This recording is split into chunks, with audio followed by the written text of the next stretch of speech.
Hey, look at that. Mic check. You guys were right. You probably would have rather I start the stream with my headphones on anyway because I can't hear myself. I have the fan on because it still smells horrible in here. So hey guys, I'm Ray and we are streaming blacksmithing. So, on Wednesday, or no, today's Wednesday. So on Monday, we were talking about cutting apart the spring that Corwin sent me. And I wanted to make a set of chisels. These are a little bit on the long side, but that's beside the point. Anyway, so I decided that I was going to use some paint stripper. And these sat for 24 hours in paint stripper and nothing happened. So I went and I put them in the forge and it was an awful, awful smell. And yeah, so it still kind of smells like that in here. And hopefully I was able to get all of the coating off of here, and if not, I'm not going to be able to stay in here. So if I can't get if I didn't get all of this off, I don't know, maybe this will be the world's shortest stream. We're going to do our best though.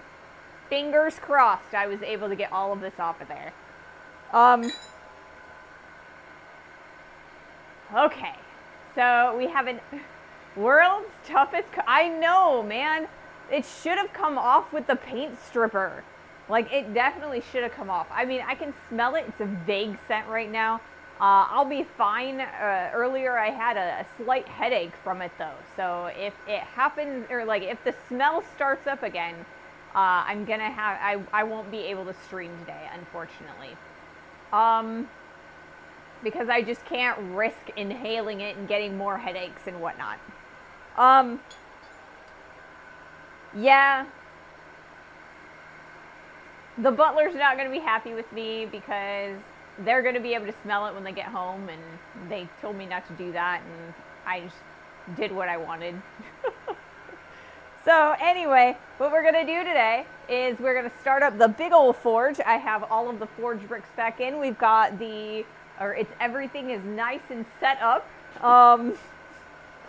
And ready to start forging again, like normally, like we were previously before we did the armor.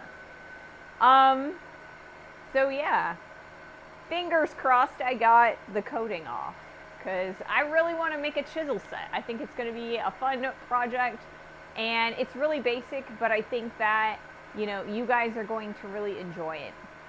The one thing that I am not going to be doing today, unfortunately, is I am not going to be quenching them, like hardening and quenching them, because I don't actually have any vegetable oil except for the stuff that the butler uses for cooking, and I didn't ask permission to steal it. So I don't know. Maybe I will steal it anyway, and we'll see. We'll see what I can do. I'm already in trouble, might as well get in more trouble, right guys? Okay, so the ad is about to end in about 12 minutes, or seconds. Goodness gracious, I told you, I have a slight headache. I took ibuprofen for it earlier, so yeah. Is it really stealing if you ask first? No, it's not stealing, that's the whole point. If I take the vegetable oil now, I haven't asked permission to use it, and so that would be stealing. But if I ask permission, then it's just me getting permission. If I had been planning properly, I would have just gone to the store and got a bottle of vegetable oil of my own for shop purposes. But, you know, it's the whole, I was already worried about what was going on in here. Okay, so, moment of truth. Are we going to be able to stream today or not? So we are going to start this forge. Whoops.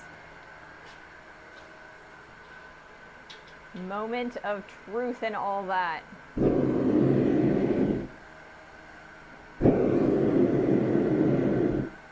Oh, come on.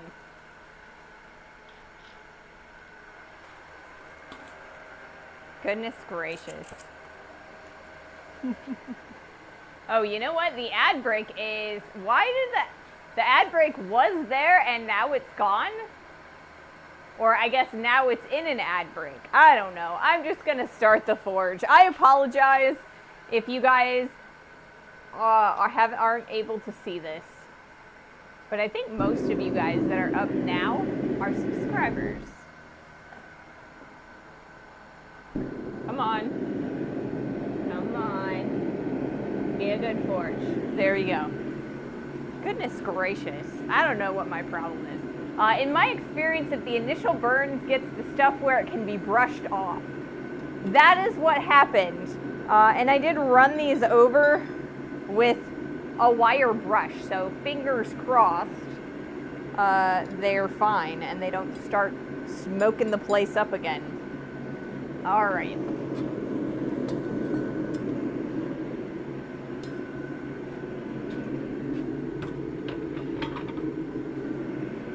Okie doke. I need this guy. And I'll take this guy too.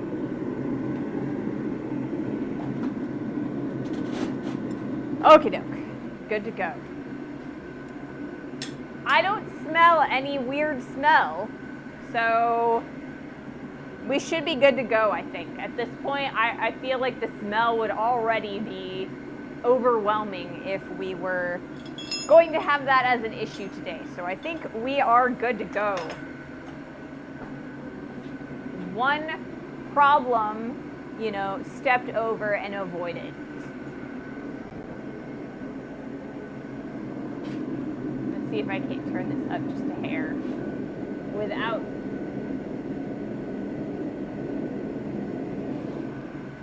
blowing it out. Okay, let's see. Do I want these tongs or do I want other tongs? I don't know. We're gonna see which tongs I can hang on to this stuff easiest with. So the first step, like I said, we are going to be making a set of chisels and punches. So I want to make a round punch, a square punch, a straight chisel, and a semicircle chisel, so like a curved chisel. So the first thing that we need to do with each of these pieces of stock is straighten them out because they're all nice and curved.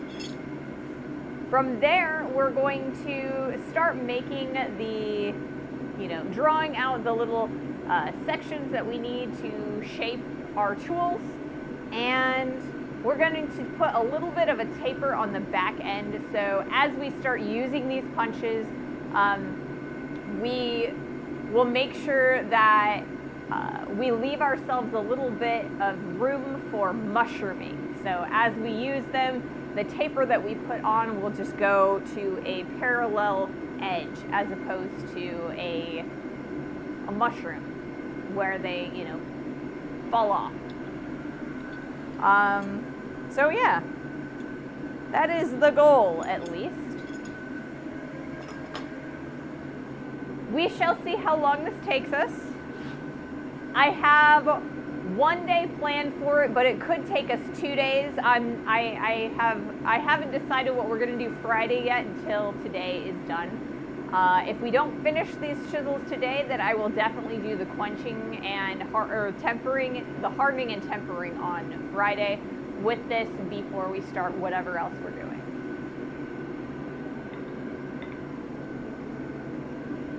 So yeah,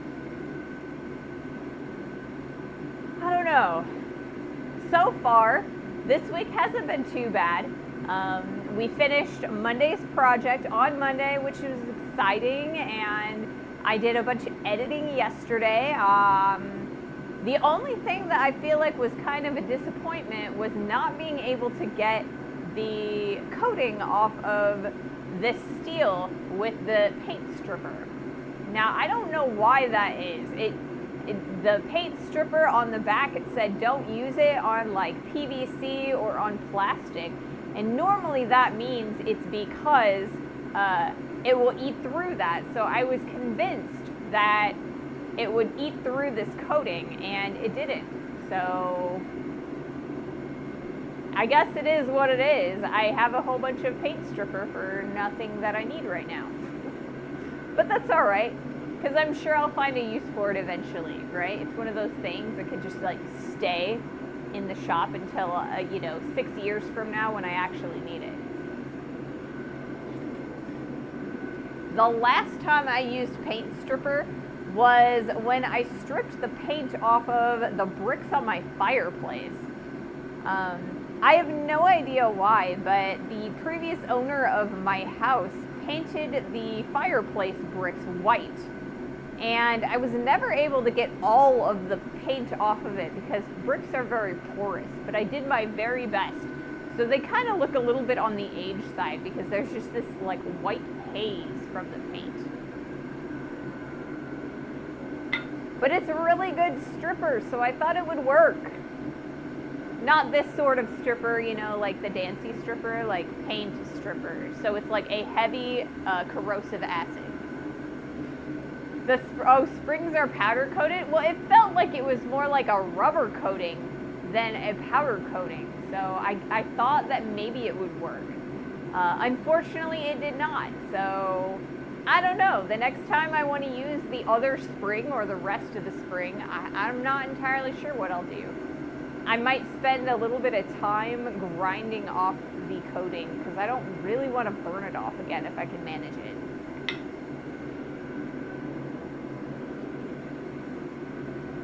So, but welcome, Lexi. Welcome, everybody. So yeah, I guess it's not going to be the world's shortest stream today because, it isn't smoking up the shop.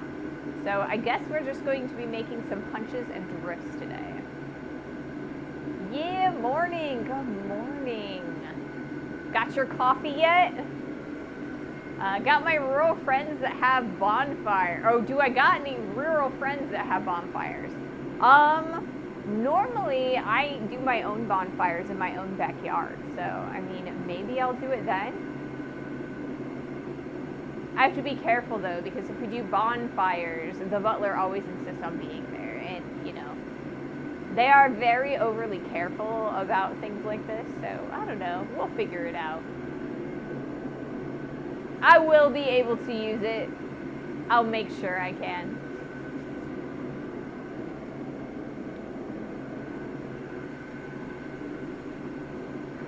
So we've got to wait a decent amount of time so that we got a lot of heat into the springs, because spring steel, it takes a couple of heats in order to kind of soften it up and take the springiness out of it, so we'll be able to straighten out these pieces. I also am not positive that, or in fact I do know for a fact that I didn't cut these amazingly straight.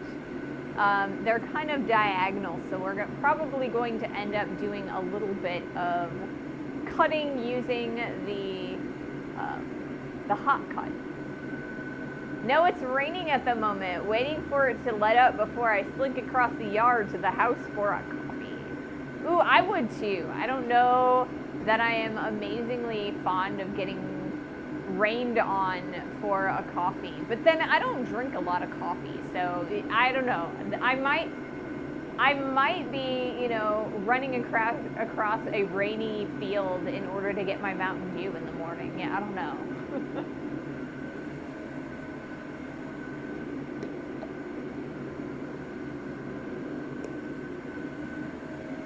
All right, how we doing? We're starting to get there. We've got a little bit of heat left to go, but I think I might just do the first heat anyway. All right, let's see what we've got. This, and we're gonna do that. But first, you know what? It helps when, number one, you don't kick the tripod, and two, you actually hit record, right?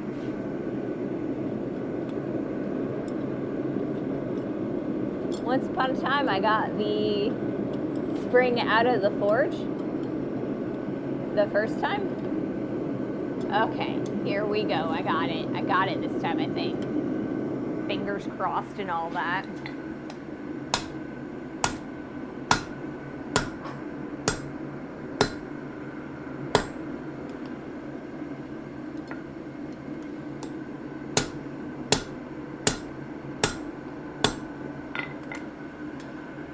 So the first thing that we are currently doing is straightening out our piece of stock.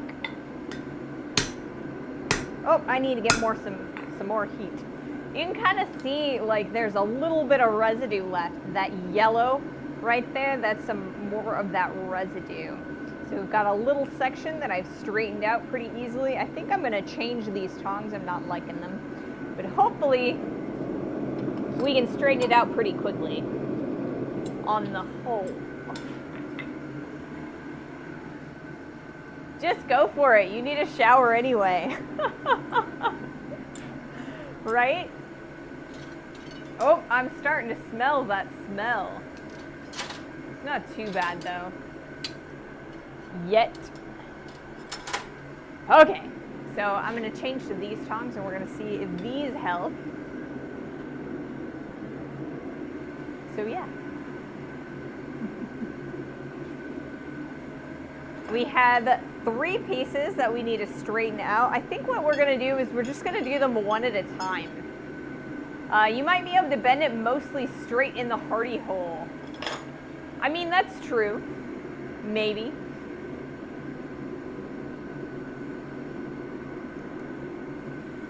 I have straightened out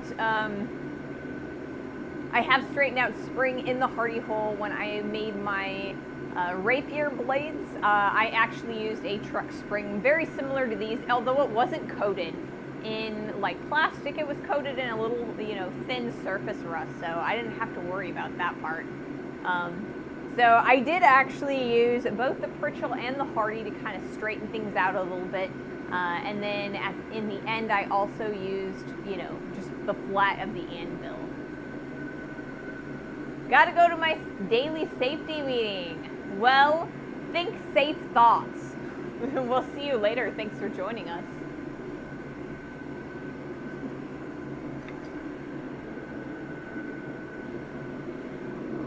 Let's see. Are we nice enough that I can start us up a little bit hotter? Okay, looks like we can. I had to start safety, what's that, right? Today, I definitely feel that today. Like I said, I burned off the coating, even though, I didn't really want to. So yeah, I started the forge a little bit on the colder side today because it was acting a little bit off. So I wanted to make sure that it started warming up a little bit slowly, and then, I can turn it up later.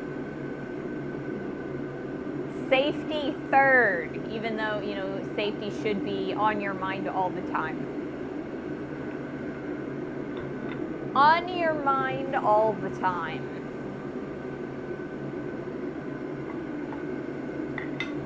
So as I said, I burned off the coating on these springs. If you get a hold of springs, I do not recommend burning that coating off. You can actually grind it off with an angle grinder or a bench grinder. I recommend an angle grinder just because the discs are a little bit more disposable. It takes a little bit of time, a little bit of elbow grease, but you aren't sacrificing your breathing while doing it.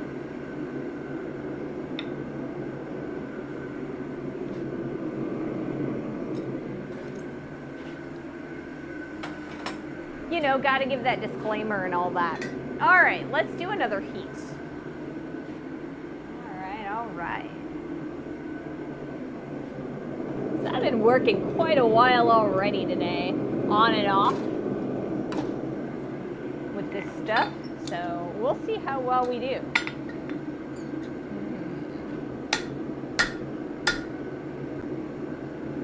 You know what? It helps when you have a better set of tongs that actually fits a little bit better. I want these tongs.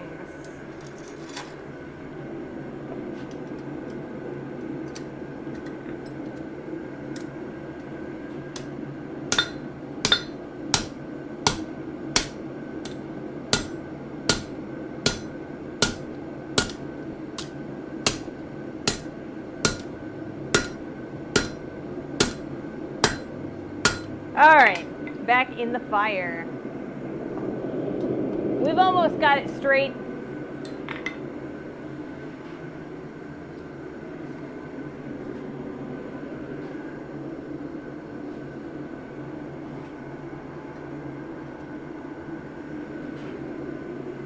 Oh, goodness gracious.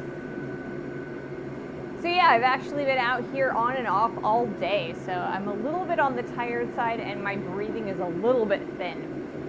But like I said, that's totally my own fault, so we're going to be out here as long as I can, as long as I can manage it. This should be a relatively short project. I'm hoping it's a one-day guy, or I guess a one-day project.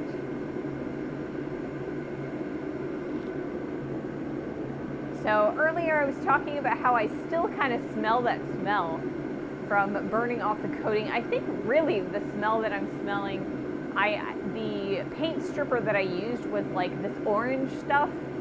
I don't know, what is it? Did you toss all the springs in the fire? Not this, or earlier today, yes. Not immediately though. But yes, I have tossed all the springs in the fire, and overall they look pretty okay. There's a little bit of dust still on them. I did run them through the wire wheel. So this was the stripper that I used, or I attempted to use. So it smells like oranges, but like a really pungent orange. It's not pleasant. And it didn't work, so you probably, you know, want to try something different, that not that. So yeah, like I said, I did put all of them into the forge, so the coating on all of them is burned out. Yes, they were all in the forge together. Right now, no, but originally, like this morning, I did put them all in at the same time. There is still a little bit of residue on one of my bricks from inside the forge. You can kind of see it right there. So I replaced this brick so that it didn't burn off of here. I suppose, yes, I could put all of the springs in the forge so that I could, like, you know, straighten them all at the same time. I guess that you know, that could happen. Alrighty. Let's do another heat.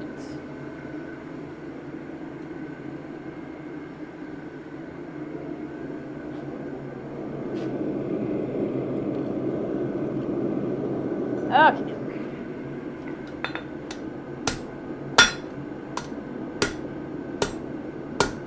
It works beautifully when... Okay. So this is actually pretty long. When I cut this off, I wasn't sure exactly how much I needed. So I just kind of gave myself half of the spring coil, and in hopes that I could, you know, make something pretty decent. So I think that I want to actually cut this off a little bit. But I think I'm going to leave myself that extra length as a handle. So I will, let's put some more of the spring in the forge.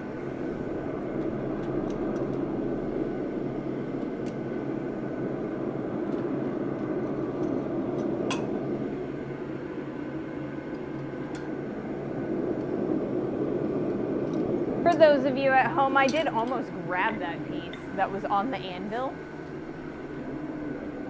Goodness gracious. Black iron is the most dangerous substance within a shop because you never know if it's hot or cold.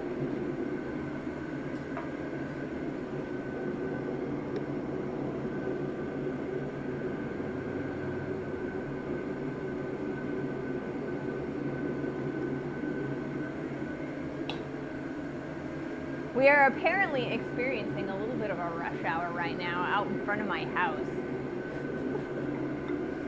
It's always entertaining when school lets out because there's a school down there and they also have it cut down to one lane. So everything just backs up in front of the house.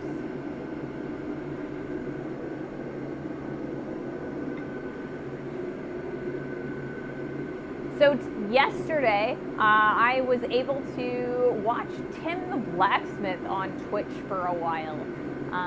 Tim the Blacksmith is another Twitch blacksmith who streams here. He was making some stilettos and some hooks, so that was really interesting to watch. I think he was talking about streaming today. So I don't know if he's currently streaming or if he'll be on later on. But if you have the chance, you know, check him out.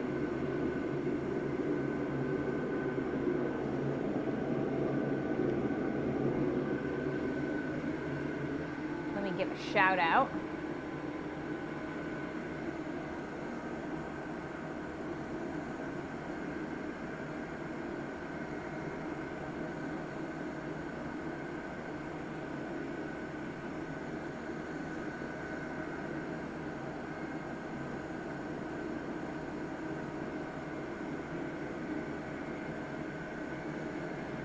It's not gonna let me shout. Okay. Yes, Tim the Blacksmith.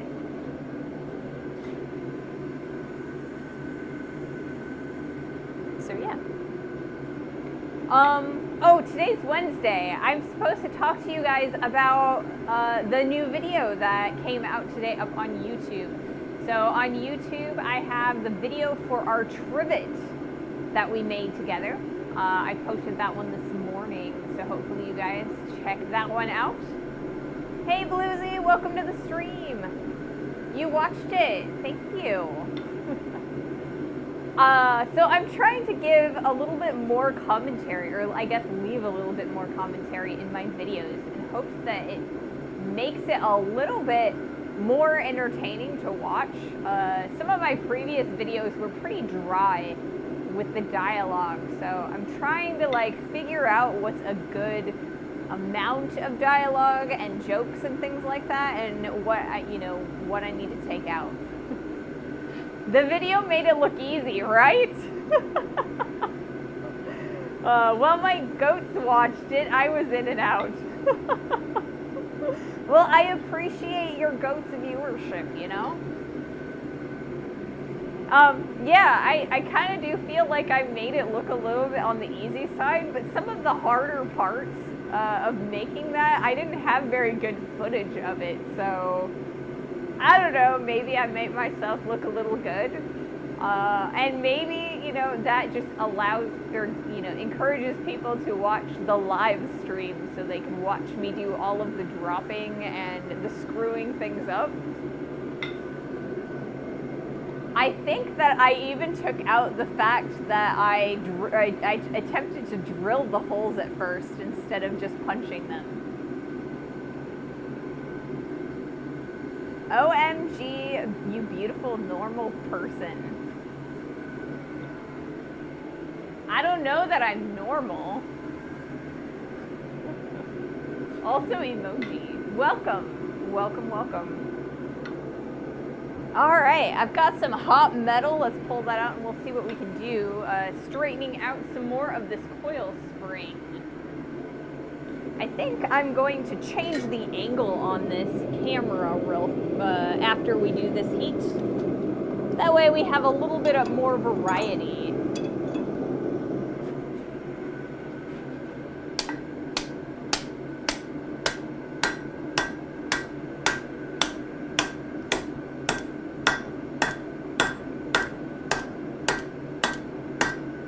One of the great things about having an actual anvil is any surface on the anvil can be used to hammer metal on.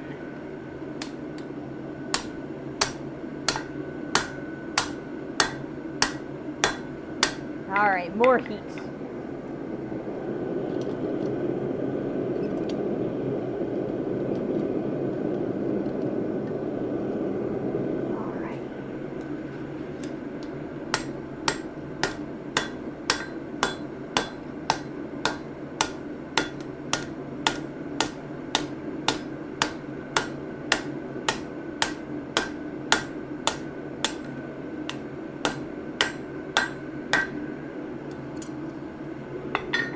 And it's just that easy.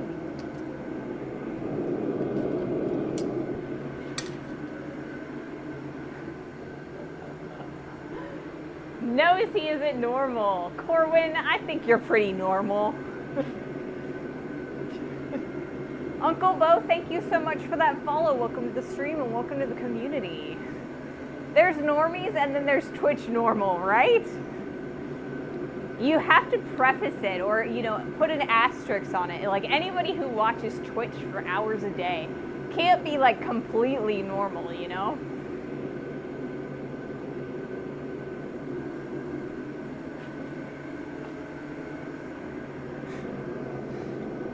All right, so we have a ad break that's coming up in about 3.5 minutes. I think I can do a little bit of extra work on the first piece that I straightened before the ad break finishes. So I'm going to do that real fast, and then I will change the angle of the camera for you guys.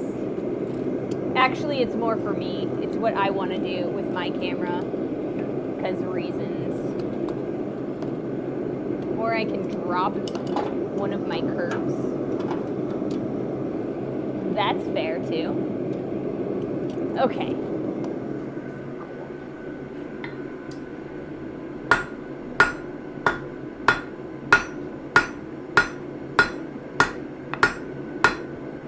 Okay.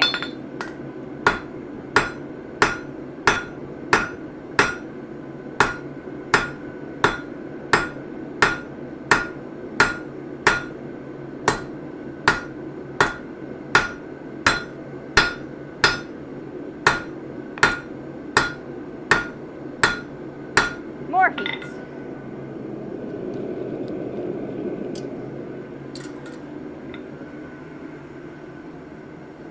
Best of luck with chisel or punch and chisels. Yes. Mods know the gauge. All right, I am going to change the angle on this camera. So there's a lot of different ways that I can set up the camera so you guys can see different aspects. So let's go here for now.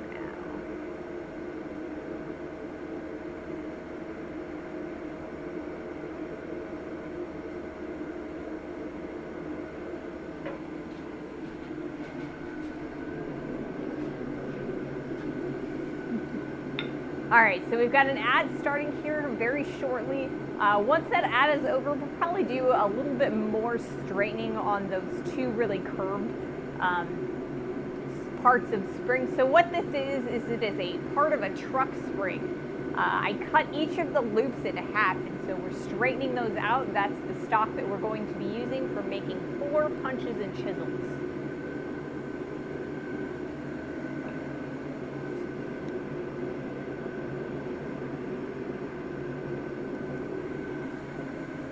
I've got one more coil or half coil that we need to straighten out after this whole set here. But the more of them I put in there, the more tangly it gets and the harder it is to pick the one I want to pull out of this forge. And so yeah, we'll do the 3 that we've got, and then once they're all straight, then maybe we'll play a little bit more.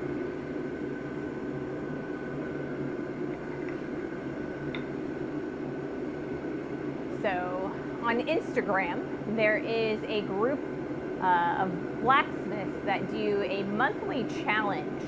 And so today, or this month, the month of February, their challenge is making a tool that you need for your shop. And while I have some chisels, the ones that I bought them at Harbor Freight, but they're kind of bad chisels. So I figured I should make a set of chisels on my own that I can use for punching and putting lines in things and decorations and whatnot. And this is kind of going to give me a little bit of motivation to do that, I think.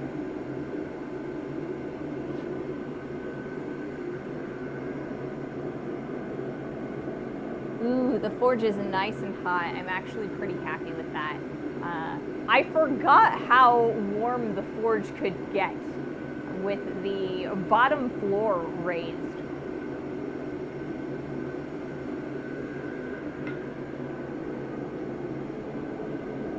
So that's really exciting. I was a little worried that it'd be like really cold because normally it had been in the past. So I think I've finally figured out a good ratio of like gas and size of the forge itself.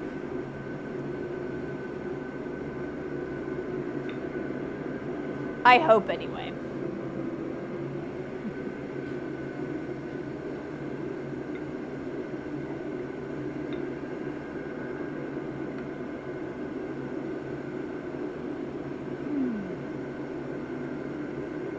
Gotta love that propane feeling in late winter. It's actually 70 degrees Fahrenheit here today. I'm like super excited. It's like really warm. I have the sweatshirt on mostly because I still have the fan on, and the fan is a little, you know, it kind of cools it off just a hair in here. So I will probably get rid of the sweatshirt at some point in the stream, because as the forge heats up, it starts heating up the area around it. So I'm super excited. It's like the very beginning of spring for me. Like I said, 70 Fahrenheit. The weird sensation, forging in the winter where the side facing the forge is boiling and the other is freezing, right? But yeah.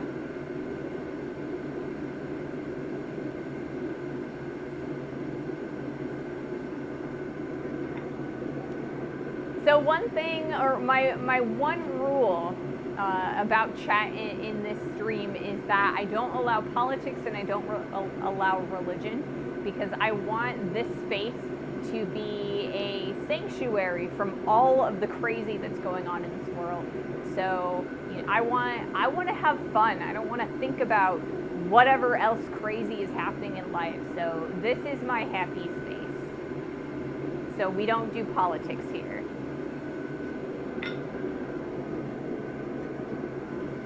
All right, let's do another heat. Winter has returned here today, 27 and snowing. Ew. I guess I should count my lucky stars and, you know, enjoy the warmth while I've got it, then.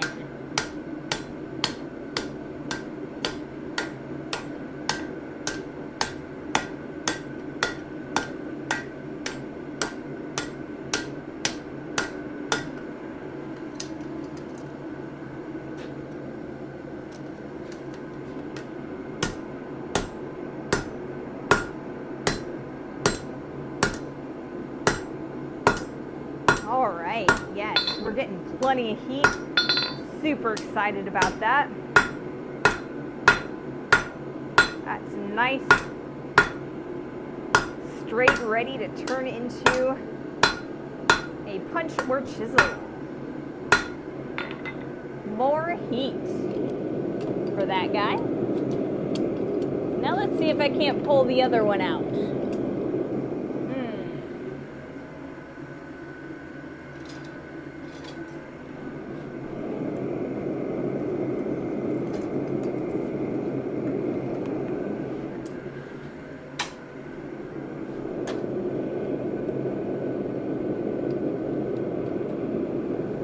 Alrighty. Sorry about the wait on that.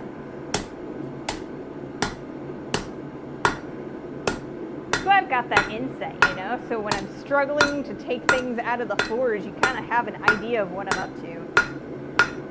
Alright. 3 lovely straight pieces of spring steel.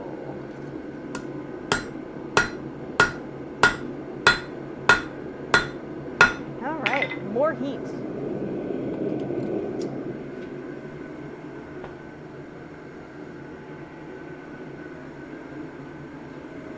That West winter was epic awful. Chisel, I probably did spell that horribly wrong.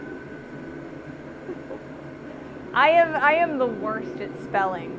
Normally I will Google things, but I didn't bother today because I wasn't even sure I was going to be able to get the forge smell out. When I went to Indiana over the weekend, it was the coldest in most of Indiana and into Indianapolis. Oh, through most of Illinois and into Indianapolis, because I can speak today. Temperature went way up on the way back to Iowa. Is it? No one cares for UK these days. Just a funny.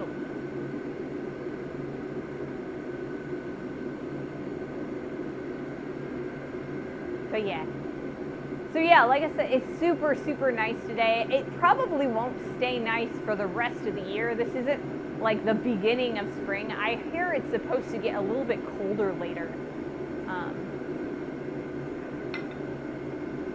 But yeah. I am looking forward to spring because I cannot stand the cold. And, you know, when it gets too cold, I just can't work out here. I've got no, or like the lights won't even ignite once it gets below 0. So I really enjoy forging in the spring and the fall, particularly. The summertime, it gets a little bit warm, you know, and I gotta drink all of the water. And then I have to use the bathroom every 4 seconds. So I would rather it be like spring or fall to forge.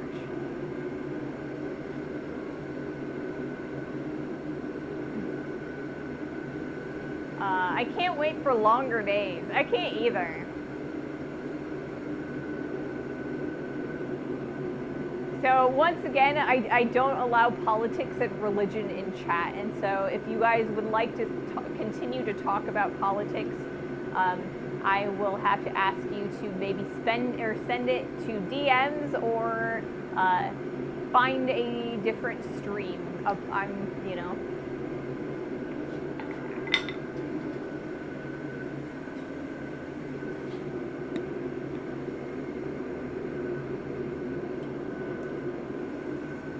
But yeah, so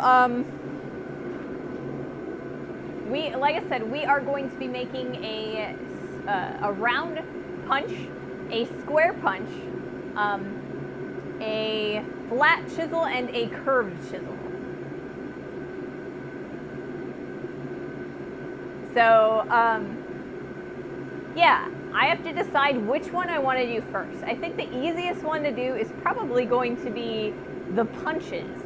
The circle punch and the square punch will probably be the easiest two, because then it's a little bit of a taper and shaping, and then I've got to clean everything up, cut off the very end, but all of them are going to be relatively easy. I think you'd have use for a slot punch at some point. Possibly. Now, I used to drill and use a jeweler saw to create slots for hand guards that I used to do for my rapier blades, right? So I know I've shown a few of you my rapier blades. This is one of them. I never finished this guy. The distal taper is a little bit thick towards the tip. But yeah, this was made out of the same type of material that we are currently working with today. So when I make a hand guard for these guys, oftentimes what I do is I have to drill a hole that is smaller than the diameter of the tang that I create in these guys. And in order to fix it so that it's like it fits correctly, what I'll end up doing is I take a jeweler saw and I saw out the space in between the two drill lines that I guess the drill holes that I've made. So yeah, a slot punch would actually be quite useful. But I'll probably do one at some point. We only had 4, or I guess I only cut 4. For bottle openers or other slots, drifting holes open. Yes, those are really good. Specifically for drifting larger holes, holes that are larger in diameter than the stock that you're starting with. A slot punch can be great for that. It would have worked beautifully for the hairpin that we made several weeks ago. Because I just used a regular chisel and the lines started getting all wavy. If I had a little bit longer of a chisel or a slot punch, then I would have created a much wider hole to start with, and it would have been a little bit easier to make.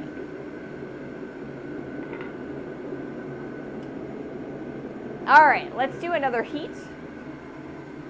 I've got one more piece of spring steel that I need to straighten out, so we're going to start by doing that.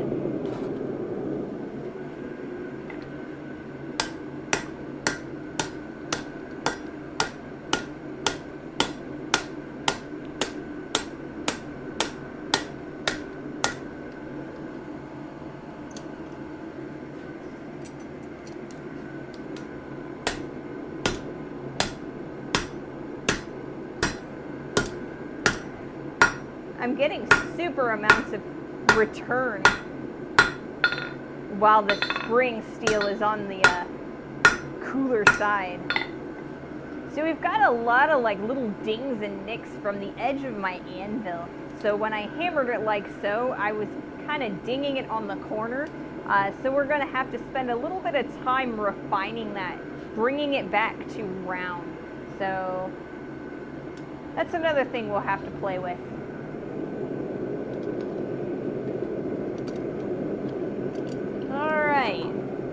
Is that the one I started? No.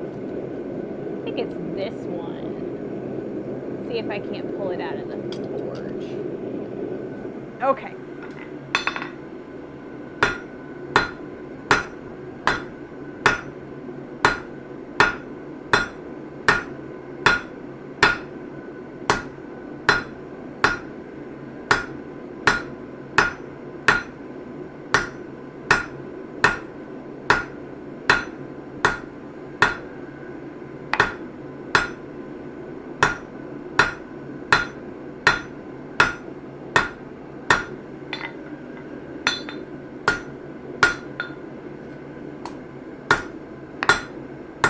Alright, so for this particular piece, I think what we're going to turn this into is the round punch. So what we're going to do is we're going to taper this down a little bit further to a diameter that I'm pretty happy with. We're going to keep it in the square form first. And then once I'm happy with the cross section, then we're going to go from square back to round.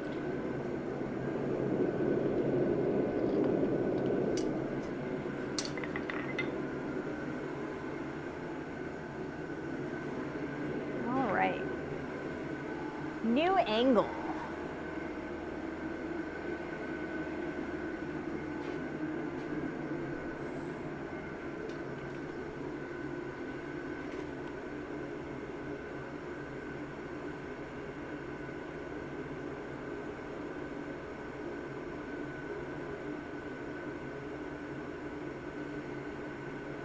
All right, there we go. Are you using the round face of the hammer? I am currently, and the reason I'm using the round face of the hammer is because I'm doing some tapering right now. I'm not trying to keep my surfaces flat, I'm kind of trying to reduce the profile size. So the round hammer is, or the round face is going to give us a little bit more extra, a little bit more pressure, and if I wanted to go even faster, I could move from the flat of the anvil to the horn of the anvil, and then I would get that double point, right? So the round reduces the amount of contact that you're getting between the steel and the pressure of the hammer. So it's kind of like stiletto heels, right? If you step on mud with like a snowshoe, you're not going to sink in, but if you're wearing stilettos, and you walk down in a muddy path, you're going to sink those heels all the way down because all of that pressure is in that one tiny little tip. That sure is a sexy Brazil nut hammer.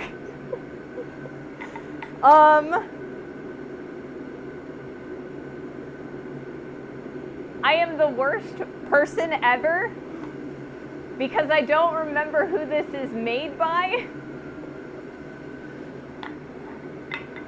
That probably makes me a bad person, but I can't remember who this is made from or who made this. But I got it from the Christ-Centered Ironworks raffle, and yeah, so it did probably come from Brazil Nut Grove. Yes, it's Mark Ling. Corwin, I can always count on you.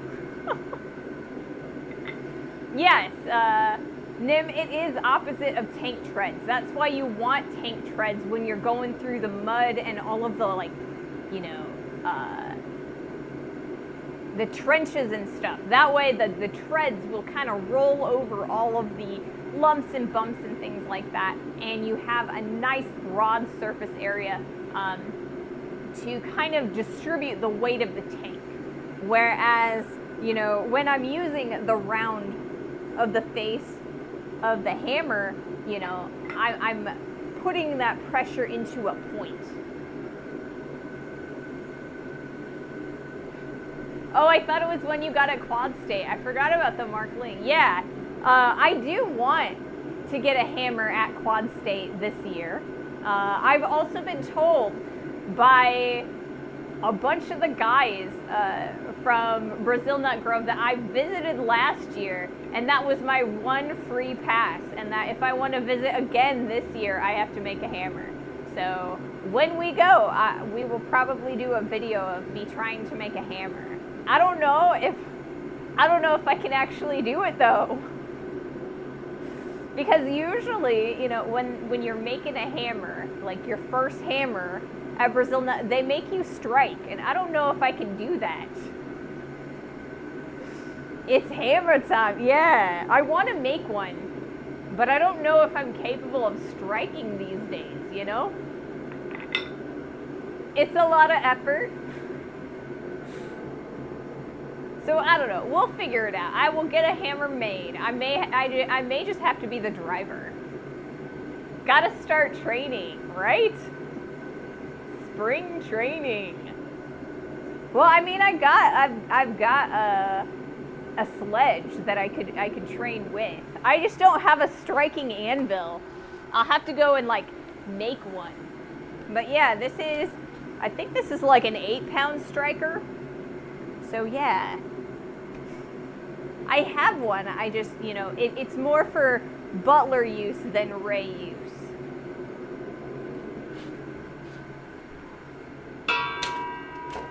As I smack my new bottle of propane with it, the handle. Yeah, I made a hammer with one of them back in 24. Can't remember the kid's name though. There's a lot of kids, like younger guys that were there making hammers and playing around. Hammer go boom, yes.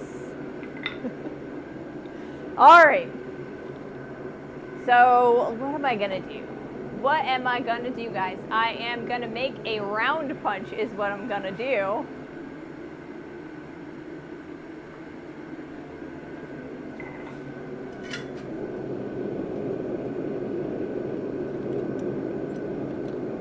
All right, so we're gonna taper this out a little bit further.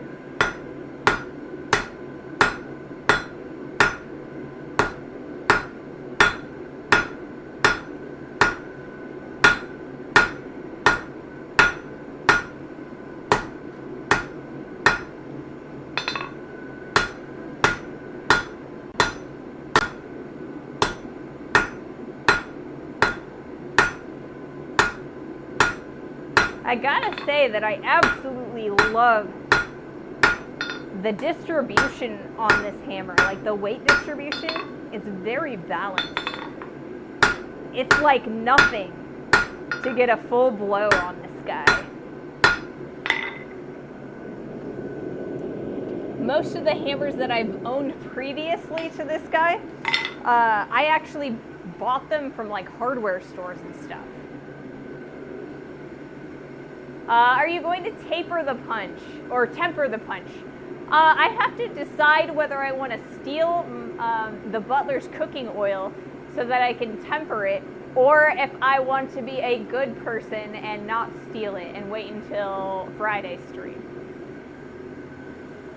You know how it is, or how late it is at many empty beer cans later, right? It's a great time though, you know? You go out there and there's always someone to talk to, always someone to forage with, always someone to drink with. So yeah, what weight is my hammer? This is a 2.5 pounder. Normally I normally forge with 3 pounders. So this is my normal 3 pounder. It's a cross peen. The weight is very front loaded, so it makes it a little bit more difficult, or I guess not necessarily difficult, but it takes a little bit more effort to swing it. This guy has a very balanced handle and to head ratio, and so I can just sit here forever on this guy.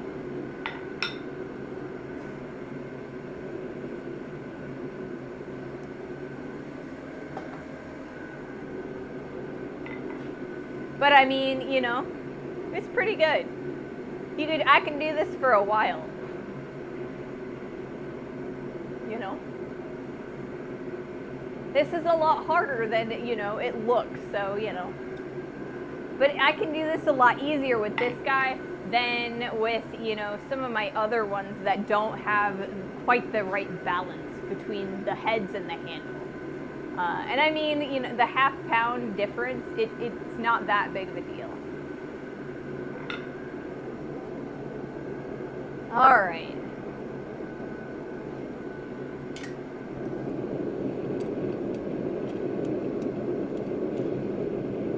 I'm going to bring this back a little bit just so I can get a little bit more heat on the tip of that. You work with a hammer, or a heavier hammer than I do. I tend to lose a bit of control over 2.5 pounds. Yeah, when I first started blacksmithing, I learned with a whole bunch of Boy Scouts, and they were about yay high, and they were like, you know, 13, 14, 15, and so I just had to, I had to keep up, right? Keep up or exceed their capabilities, you know, so that they couldn't make fun of me. So I just got used to 3 pounds. It's probably a lot better to do, or it would be better for me to do 2 pounds, because I have a lot of trouble with my stamina. In 2020, I got really sick, and I now have a chronic illness. Over the past year, I've kind of been working my way up to being able to stay out in the shop longer and use heavier hammers and do harder work. So, you know, it's exciting. I'm making progress. I'm getting strong again. All right, let's do another heat.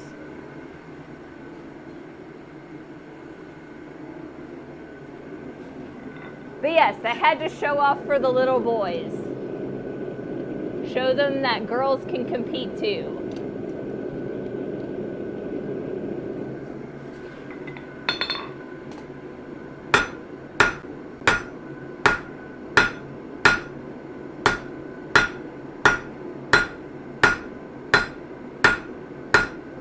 All right.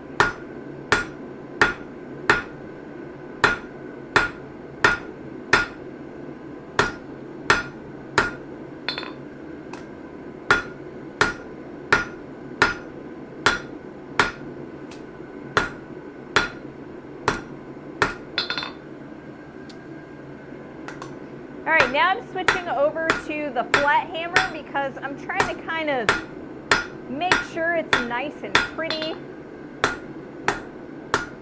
and I don't have any lumps and bumps.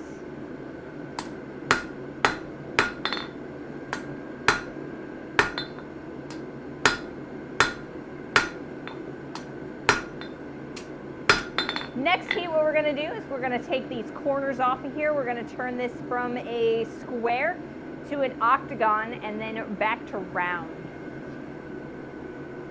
We'll probably cut it off about, I don't know, maybe about here. So we don't quite have enough material for another punch out of the same piece, but we've got a little bit of extra.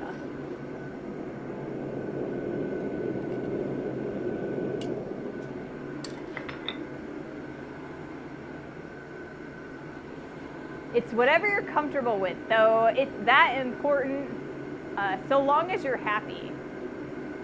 Maybe a tong-held punch. I mean, it could be a tong-held punch. I do have a little bit of excess that I could turn into the jaws of a set of tongs. I think that with something that short, I'd need to weld on reins, but I don't know. It's spring steel. I might be able to draw something really, really thin.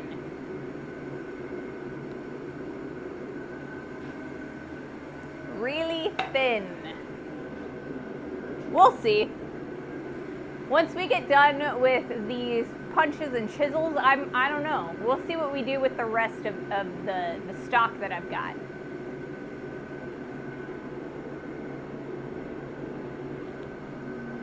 So we've got another ad that's going to be starting in about 2.5 minutes. So I think what we're going to do is we're going to start drawing down another section of this spring steel. This one, I think I'm probably going to make the square punch with.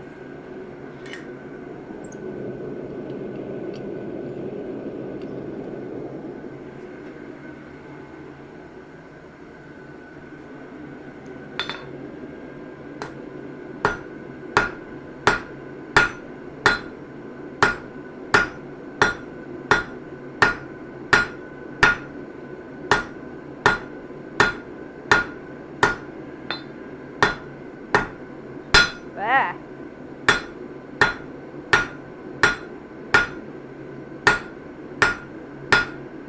All right, more heat on that.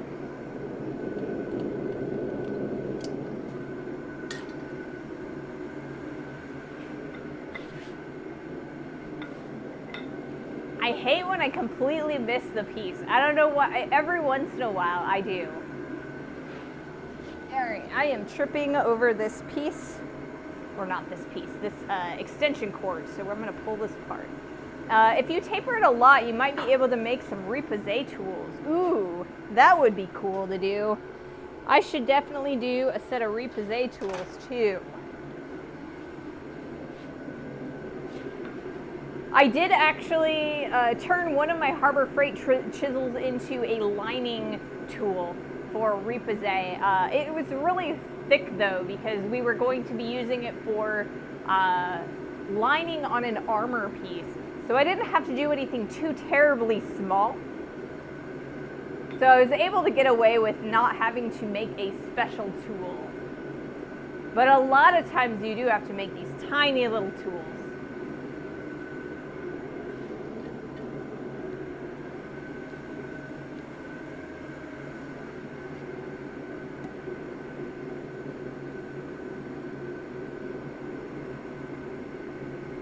It is going to be one of those days. I think it's time to take off the sweatshirt. They can be, oh, gravers, and yeah, gravers as well. So I've actually been, so yesterday when I was watching Tim's stream, Tim the Blacksmith, if you guys haven't checked him out, I was actually, he was making some stilettos out, I think, a 5/8 round, or no, square, I think. He was doing a whole bunch of like twists, back and forth twists. And I looked at them and they reminded me of my mom and my sister's crocheting needles. And I was like, I bet you I could make a crocheting needle. I kind of feel like doing it out of regular stock might be a little bit on the boring side. But maybe if I made some Damascus, you know, when we get that far.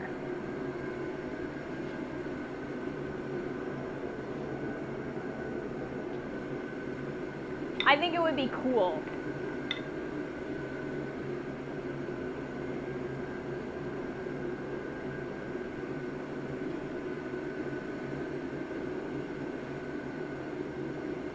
so we are in the middle of our ad break.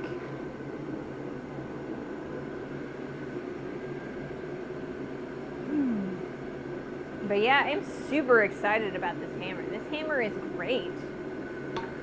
I'm flying through, straightening out the round spring steel, and now it's flying through tapers. Pretty amazing.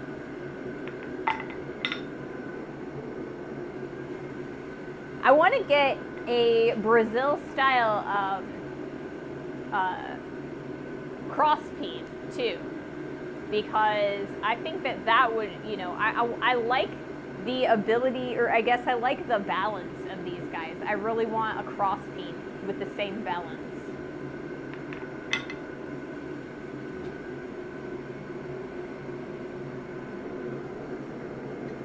All right, let's take a look at this guy. I think we're doing all right. I'm gonna move the camera again just to get some variety when I am editing things later on. Actually, you know what? I really liked the one angle from the other day that I did. So I think we're gonna do that.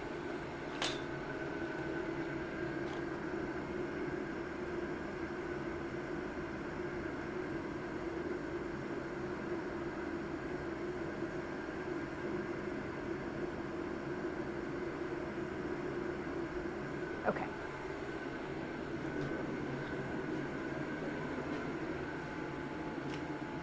Which direction for the cross? The cross is typically horizontal, or I guess, yeah, because there's horizontal and then there's a straight peen, which is typically vertical. And then there are always diagonal cross. Okay, so we are currently taking the corners off of this. I hope you guys can actually see. All right. This might not be the best angle. I don't know. I'm trying. So we're going from a square to an octagon.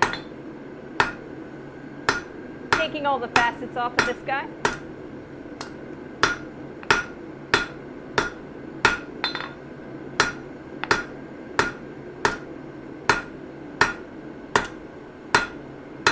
Okay, so then I'm going to heat this up again, and then we're going to take this octagon down to a round. So I think that's pretty good. I think I'm going to have to nip off the end there because it's a little bit wobbly and it's not completely perfectly straight. And I definitely need a completely perfectly straight piece.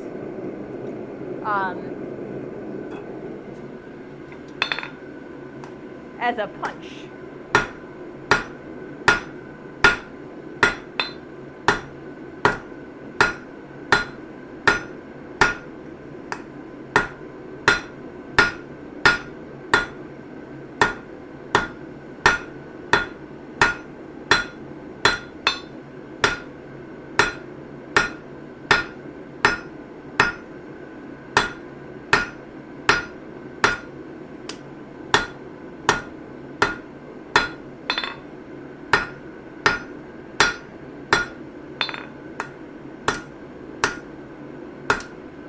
Back in the heat.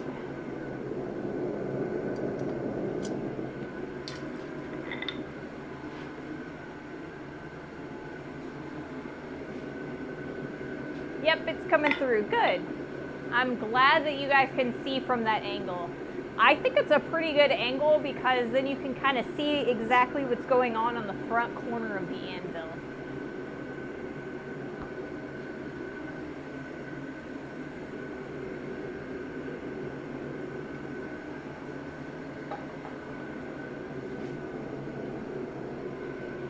So we've got a good start on our round punch and our square punch. Now the next one that I want to take a look at after we're done, or we're getting close to being done with those two, is the straight chisel, right? because that's, it's really important to have a good straight chisel so that you can put some lines and leaves and things like that, as well as actually start cutting things. So I think that's going to be my next piece, and then after that we're going to do that half round chisel.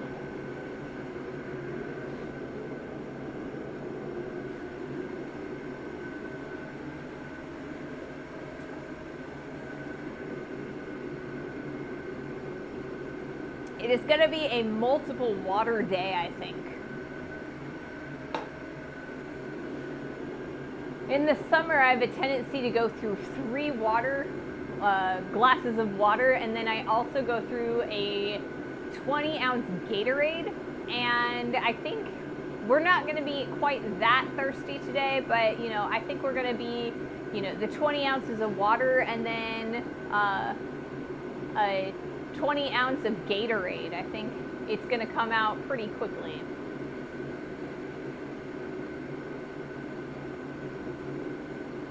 Yeah, the fish mouthing of tapers is a pain. Welcome back, CV60, or is that 80? It's 60. I read that correctly. ACV 8 or 60. Welcome back. So yeah. Hey Bubba. Welcome guys, welcome. We are currently making a few punches and chisels. Right now we are working on a round punch and a square punch. Our round punch is at the point where we've got an octagon going, so I need, the next heat will be rounding that out, taking out all of the facets, making sure it's nice and smooth and ready to go. And then for the square punch, we're still starting to like taper that a little bit. And yeah, I want to clean up the body of these chisels as well.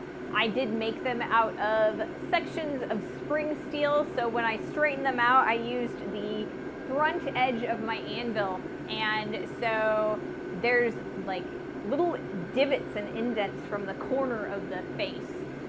There is a little bit of mushrooming on the top of my anvil surface, or like the surface, because the top plate of my anvil has broken off, so I hammer directly on the raw iron surface of the anvil, so it's a little bit smushy, and over time it kind of mushrooms out a little bit. All right, let's do another heat.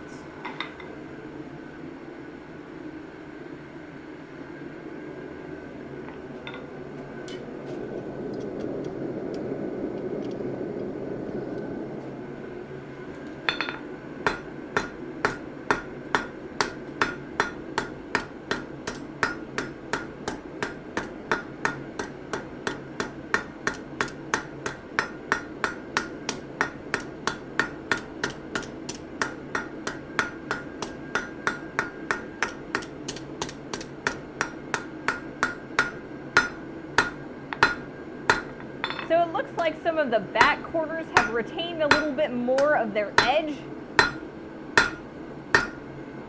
on that square. So it's going to take us a little bit of effort, probably another heat or two, to kind of smooth this out. I want to make sure it's nice and flat and ready to be a punch. So we're going to grab some more heat. That's where we are right now. And there is still a little bit of fish lipping here, so we're going to have to cut that off nice and flat. It's coming along though.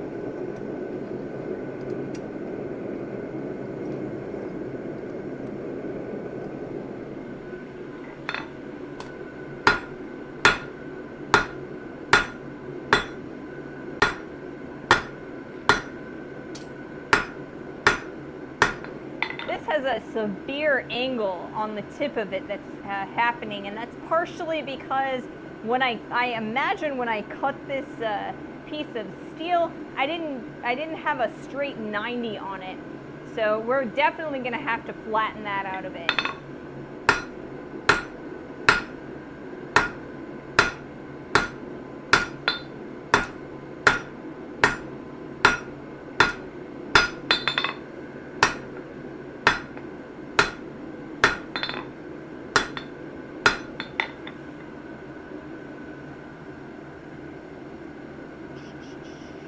One more heat on tapering this just to kind of make sure that all 4 sides are equal. This is supposed to be a square and not a rectangular punch. Then after that, we're probably going to take a couple of little whacks on the edges just to kind of soften them up just a hair. We don't want to create cold shuts when we are using this punch. And the sharper those corners, the easier it is for that to happen.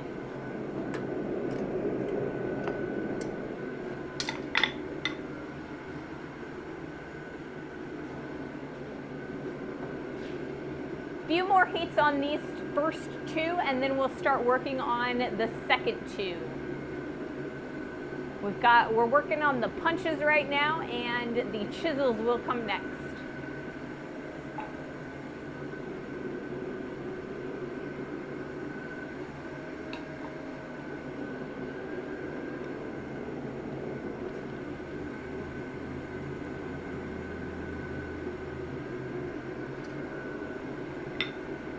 So yeah, I am currently working on editing the video for our Mandalorian pauldron, and I'm kind of struggling to figure out to decide if I want to risk hitting or getting a copyright strike by adding a little bit of the video from the Mandalorian, right?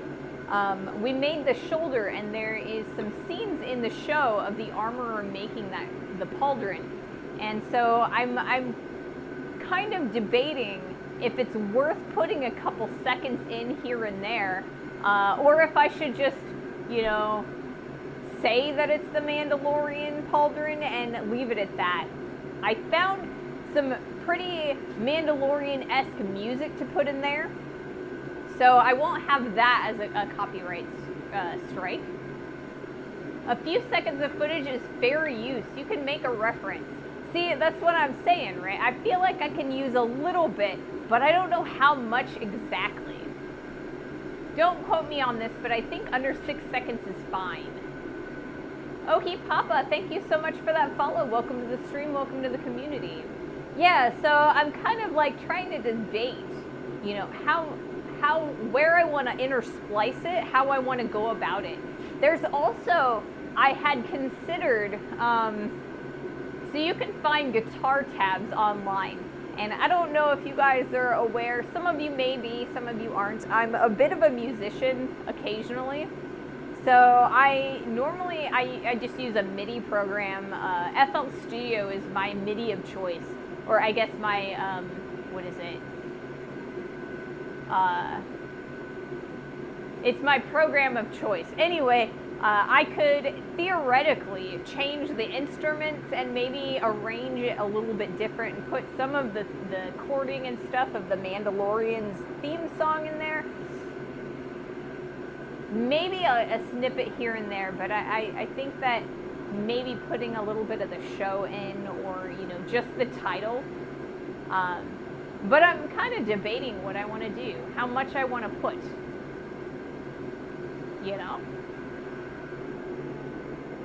Because I need some sort of reference. It's like, how much? It's not necessarily how much can I get away with, but it's like how much is appropriate, So, I'm thinking. Yeah, YouTube is pretty zealous about music. A lot of times you kind of have to change the instrument and the arrangement and give a lot of credit. So I don't know. I don't know that it's worth putting the music in, but the video, I think that's pretty fair game. Like I said, I found a track in my copyright-free, stock music place that I get the soundtracks for my videos. I found one that's like, it kind of has the same feel. It's copyright free, and it's ready to, it's usable, fair use. But it kind of has that feel to it. I think I'll probably stick to that.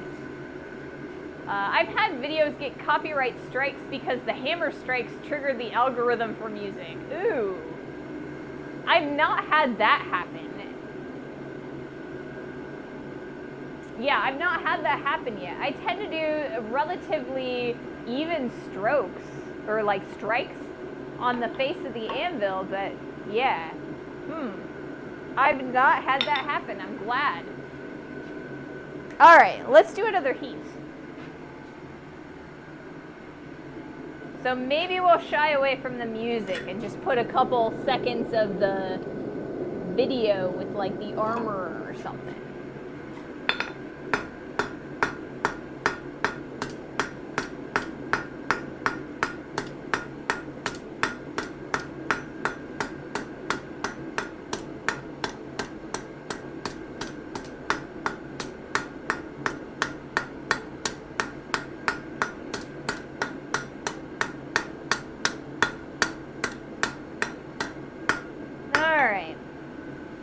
We're doing pretty good here. Now it's kind of time to re-straighten it, make sure everything is nice and flat, especially down further. And yeah, got a little bit of a bend on the tip. So I think I'll put one more heat on that.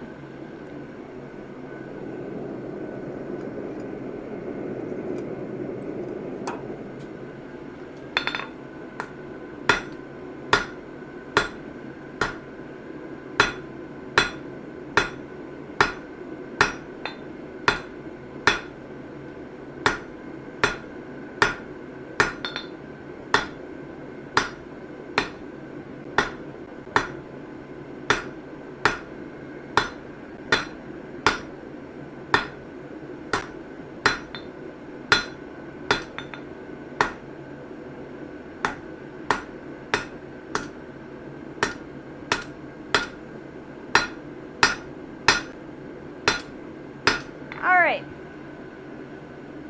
I think that's pretty decent. Gonna flatten this out, and then I will round out the corners just a hair, like a tiny bit.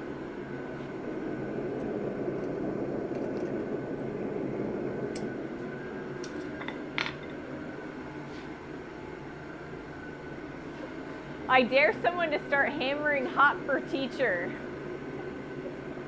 Missed a spot. Well, good thing I'm doing a few more heats, you know, to make sure that I don't miss a spot.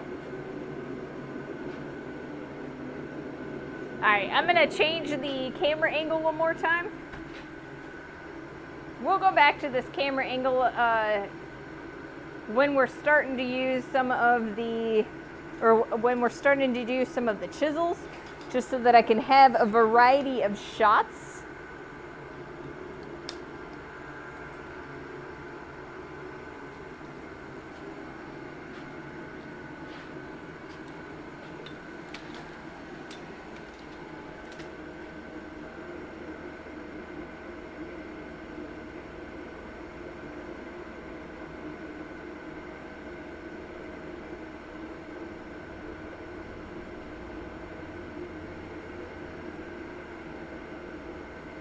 There we go.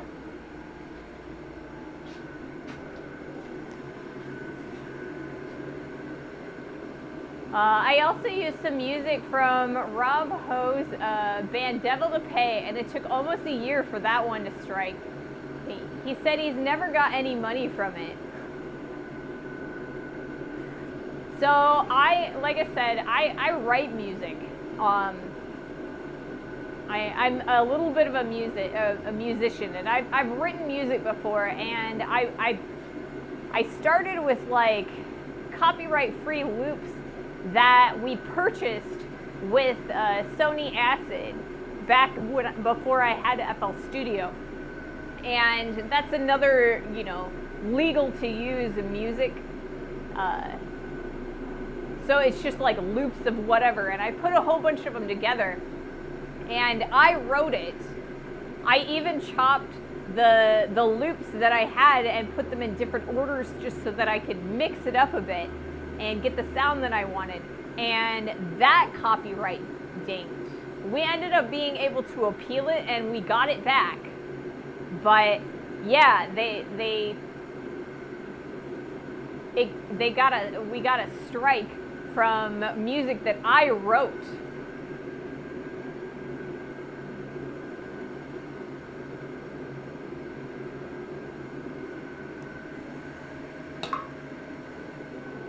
Sometimes I think it's just oversensitive, you know?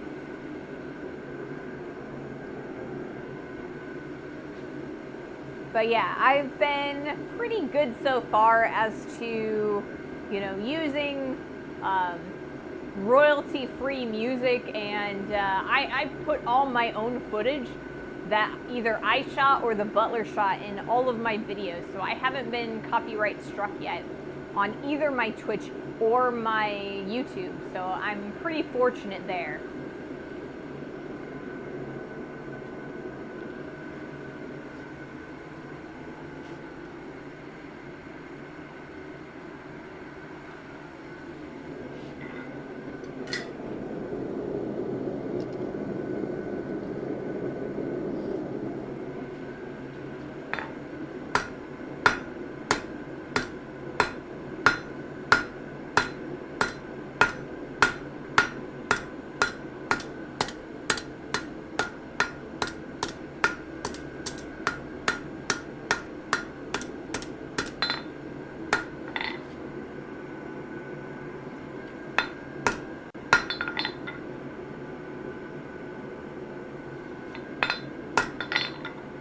So right now I am looking down the punch to make sure that it's nice and straight and good to go.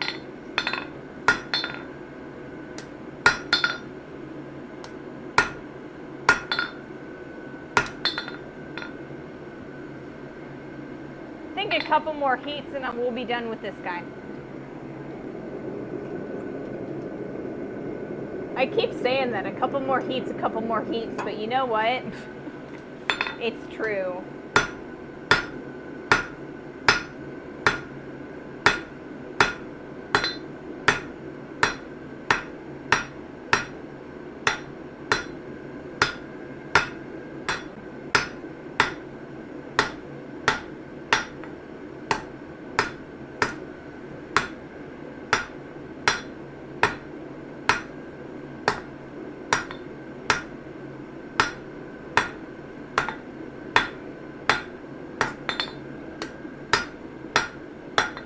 All right.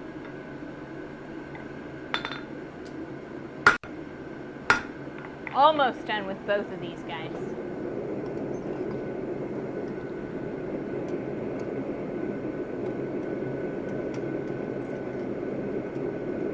So I'm going to grab another piece of steel.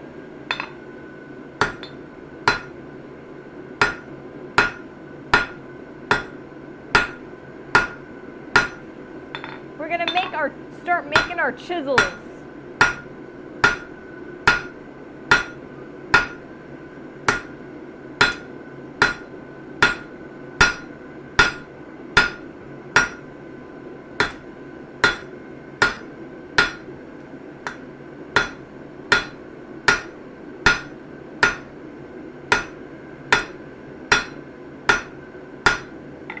So the goal is to thin out this section here without thinning out this section. We want it to be a little bit on the wider side. But yeah, good start.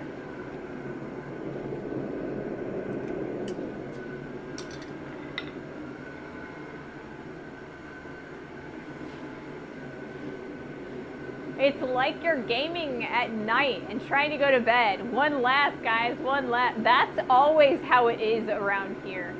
I'm always like, one more heat, one more heat.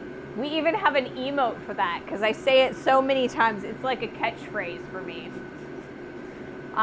With the Ray Smithy t-shirts, at the bottom it says one more heat. Well, if it takes a couple more, then it's not true. Every time someone says stop, I have to decide if it's in the name of love, hammer time, or celebrate and listen. Right? I'm almost in that demographic as well. I'm a little bit young for stop in the name of love. But I mean, I did listen to all of those songs on the oldies stations when I was growing up, you know. Well, I guess not all of them because, you know, Celebrate and Listen was on the pop radio when I was a kid. Scroll up. What did I miss?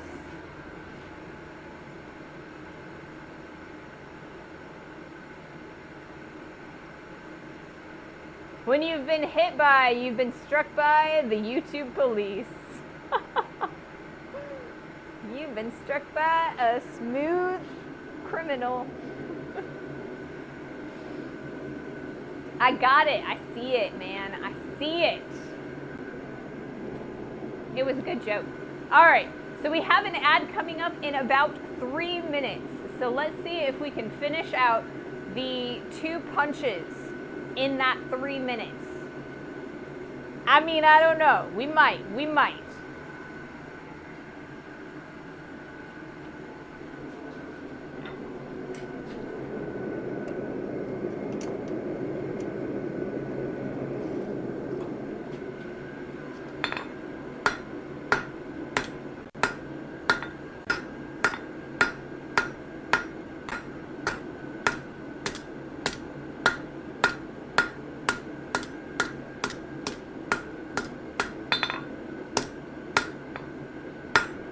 So right now what I am doing is kind of straightening this thing out from further back.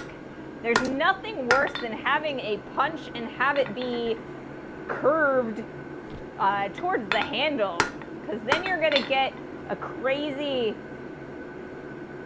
hole.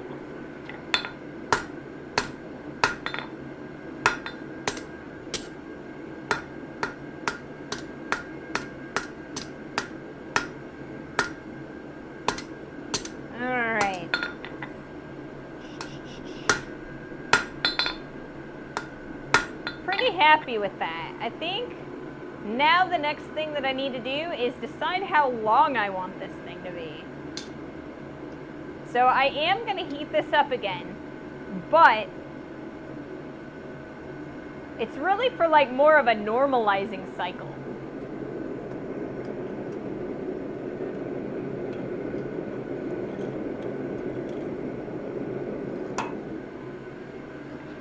All right. For this one, we're kind of going to be not necessarily like hurting the corners, more like softening them.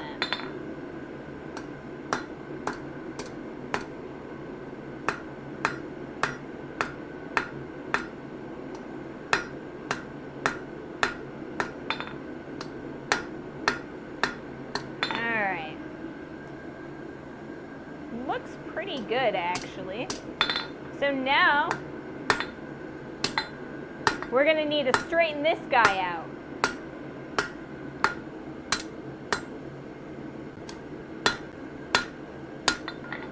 Work on some of those divots.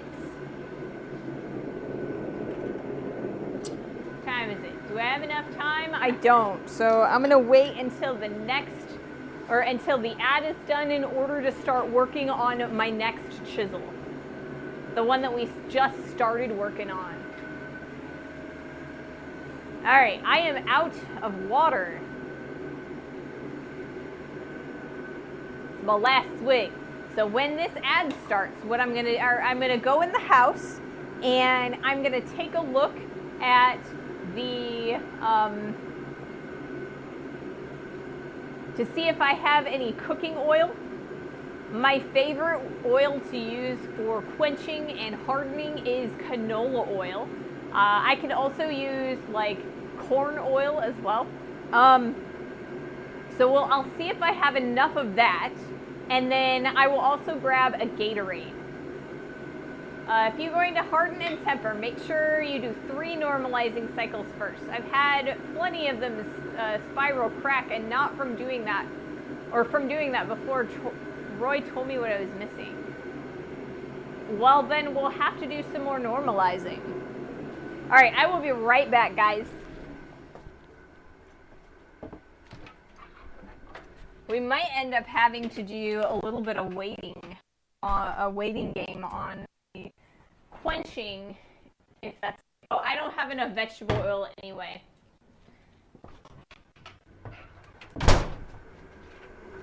I need to buy more vegetable oil. I only have enough to harden the tips. And that's like, you know, that defeats the whole purpose.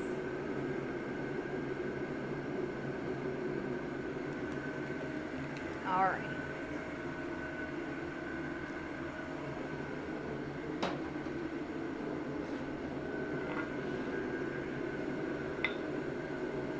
Hey, Rabbit Scotsman, welcome to the stream. I am having fun. We are making some punches and chisels today. We are working on a square punch right now and a flat chisel. I have the plan to do another chisel, but this is going to be a curved chisel. So, yeah. Curved chisels are kind of fun to play with. They're a little bit more on the specialized side, but I think it'll be cool. We just finished forging a round punch, but it needs a few normalizing cycles. Normally, when I normalize things, what I do is I bring them up to full temperature and then I turn off the forge and I allow them to cool down in the forge, and that makes a really nice normalizing cycle. So we'll probably do a little bit of that over the next 2 days, and they'll be ready to quench on Friday. Like I said, when we were on ad break, I went and I looked in my pantry to see if we had enough vegetable oil or canola oil. We only had about this much in the bottom of the bottle, so I don't have enough to do a full hardening. So I need to buy a new bottle. So we'll do the quenching and the hardening and the tempering on Friday's stream. That'll be like the first couple of minutes, probably. I don't know, maybe the first half hour, 30 or 45 minutes or so. We will make sure that we do the hardening and tempering on stream, just for the sake of it. All right, let's do another heat. Normalizing is orange to black. Heat 3 times in succession. Annealing is this. Oh, okay. Orange to black heat. Okay.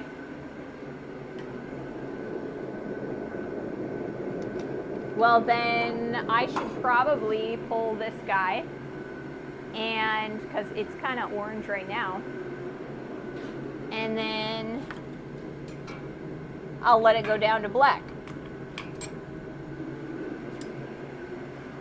That's one.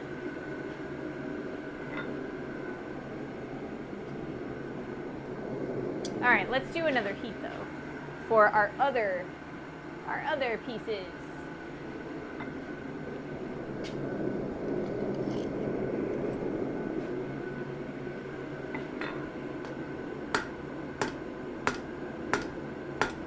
So right now we are softening up our corners a little bit.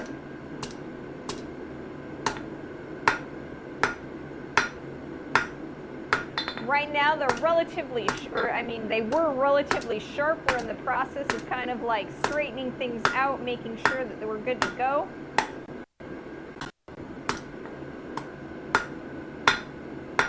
Everything's nice and flat and ready to go. All right. I think we're done with that part. So the next thing that I need to do is I need to kind of clean up some of these little dings and nicks from the edge of the anvil. So we're going to take a look at doing a little bit of that for our next heat. We've got some pretty soft corners, but it's definitely still a square, so I'm pretty happy with that. You can't really tell too much because I do have an angle on that tip. I'm going to have to like cut it straight, but it is definitely a square. All right, now let's work on our straight chisel.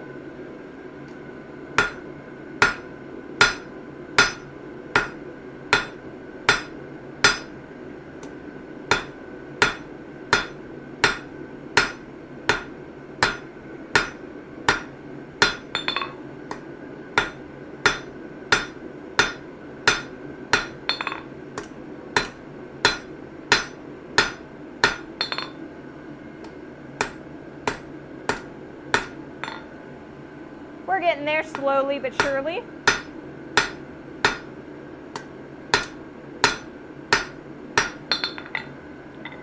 Pretty straight as far as the angles. They're pretty even, so I'm pretty happy with that. We do have a weird little curve here, so I need to decide what I want to do with that. I can push back this the further out corner a little bit, or I could just cut the whole thing off.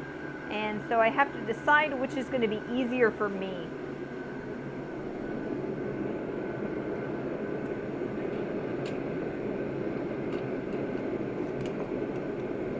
So now I'm going to start working on the other chisel.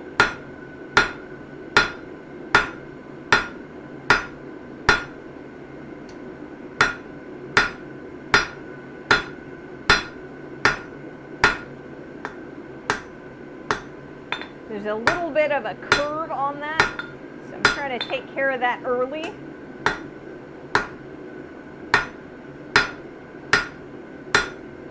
All right, more heat.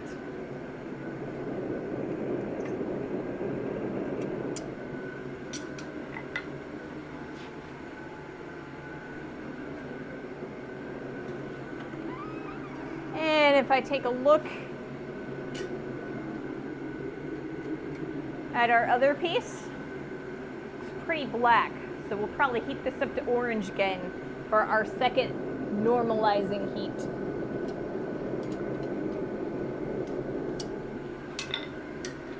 And what normalizing is it is realigning the crystalline structure of your piece of steel. So any weird deformations that happen when you are tapering your steel realign into something a lot more even and regular. It helps keep your piece straight and true, and it also prevents cracking.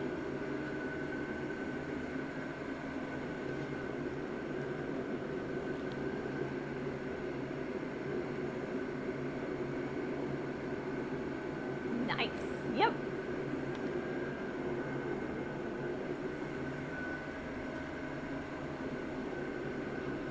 So we should be able to get all 4 of these punches and chisels to the point where we can anneal them by the end of the stream. We've got about 45 minutes left, and I think that's plenty of time. So on Friday's stream, I will have them all cut straight, and then we'll be ready to harden and temper them. I didn't quite understand that word before. Yeah, normalization. It's one of those words that blacksmiths and specifically bladesmiths throw around a lot, but not a lot of people like really explain what's happening. There are a few videos where Alex Steele kind of explains them, but he doesn't explain the definition every video.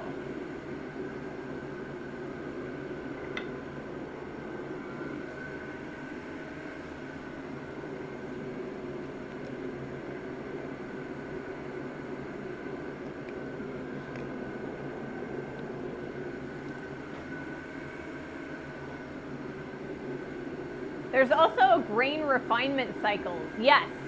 Yeah. And that is because the longer the grain structure, the more brittle your steel is.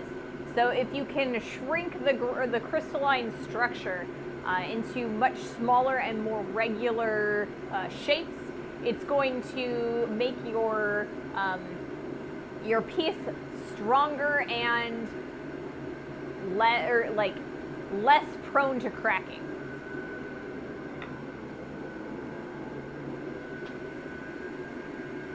Yeah. All right. We are up to orange heat for our second annealing cycle on the round punch. So let's do another heat on our square punch.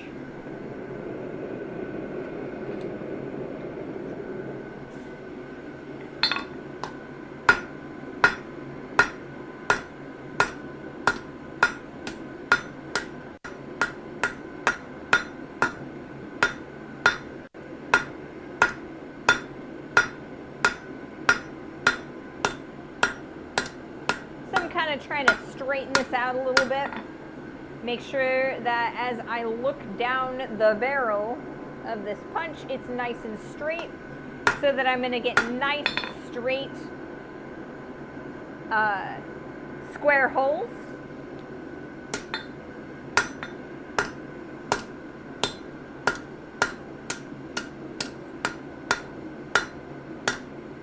And I think we're getting pretty good there.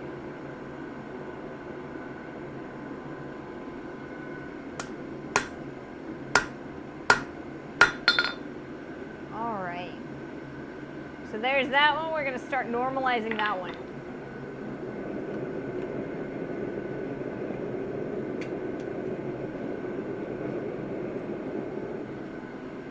All right, let's take a look at this corner here, see if I can't bring it in a little bit by upsetting it.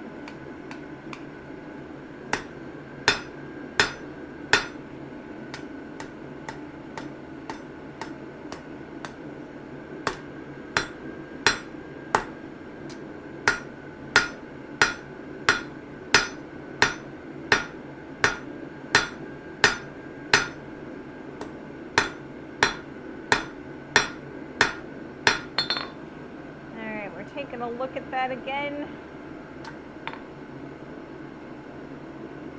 Starting to get there. There's a little bit of a chip out of here, so I don't know. I think I might need to cut that off. So I think that's what we're going to do on our next heat, because the upsetting on this corner didn't work the way I wanted it to. So we're just going to cut that off straight and go from there.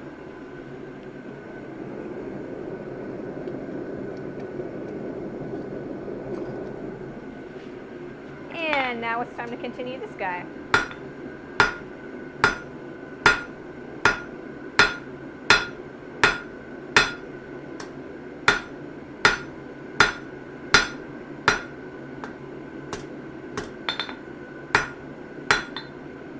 I think we're going to have to cut off the tip of this one a little bit as well. This is going to be our half round punch. And it is incredibly important that a half round punch is straight all the way along it, so that as you use the punch like this, all surfaces of that curve meet the surface of what you're trying to punch.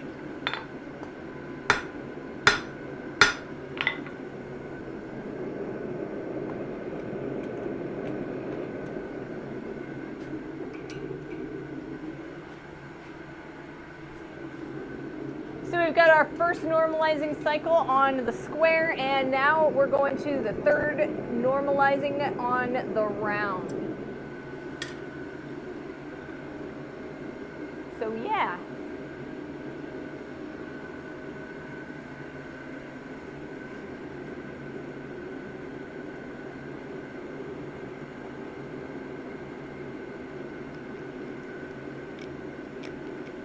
So I'm still kind of smelling the orange from the Citra like stripper that I used to attempt to strip the plastic coating off of the spring steel. And so it's kind of affecting the taste of my Gatorade. I've got Tropical Punch Gatorade, and I just can taste a little bit of extra orange in there because the scent of the orange paint stripper. Ooh, strippers. Not that kind of strippers. Paint stripper. Very heavy acid that eats away at paint. Evening Sandwich, welcome to the stream. Yeah, so Corwin sent me a truck spring, and it's great spring steel for things like punches and rapier blades and all kinds of lovely tooling and knives and things like that, but it was coated in this like plasticky rubberized coating. And so I thought that if I put it in some paint stripper, it would eat away at that coating and then I wouldn't have to deal with it. So it did not work. So if you are looking for a way to get rid of a plasticky, Plastidip type coating, paint stripper is not the way to go. Tropic Punch is when you get your face reorganized by a boxer on a southern island. Probably, you know. But yeah, so I ended up actually burning it off in the forge. Not recommended. I would recommend, however, that you use an angle grinder with a grinding disc on it. It is going to ruin your angle disc or your grinder disc because it gums it all up. But it's probably the safest way to do that. Make sure you wear your face protection, your face mask, so that you're not inhaling the particles of that.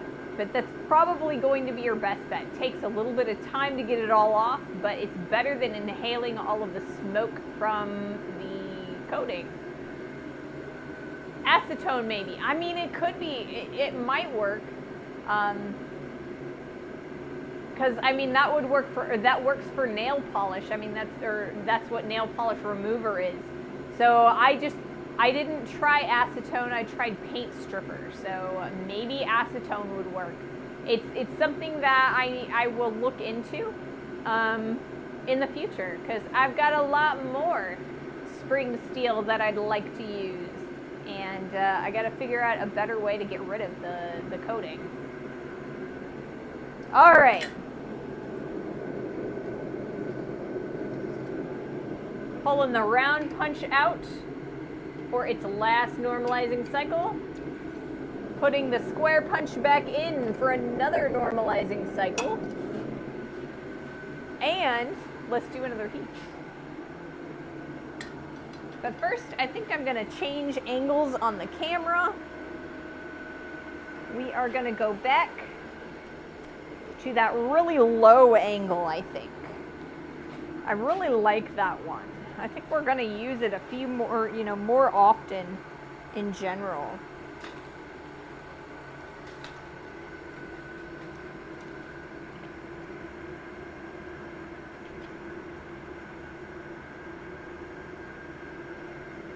Kind of see real up close what's happening on the edge of the anvil. And I like it. I like it. Acetone is the best for everything. Degreasing, cleaning, paint removing, rust cleaning, soap, cooking, oil. Ooh. So maybe it is the best thing that I could use for getting rid of all of this residue. Oh, you know what? Let me take a look one more time at, okay. So let me actually move the camera this way a little bit.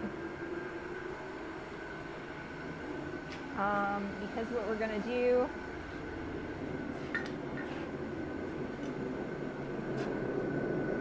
is use the hot cut. See if I can use the hot cut. We're going to do our best here.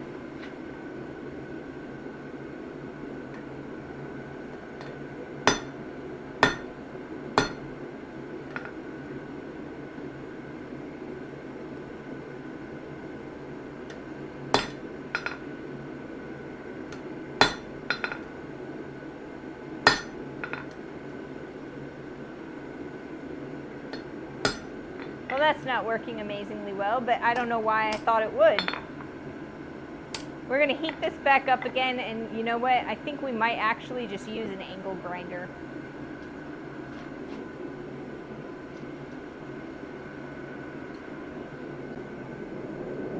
I don't know why I'm heating it back up again either. I won't lie.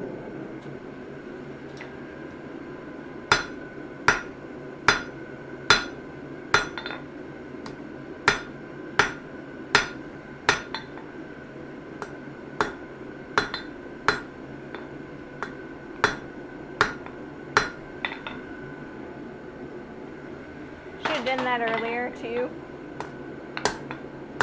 Woohoo!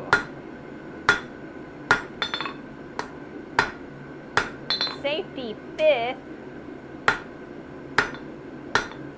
Alright, we're getting a little bit closer to a flat on this side, so I think we might actually not have to cut that one with the angle grinder. I'm going to heat that up. We're going to do another heat and see what happens.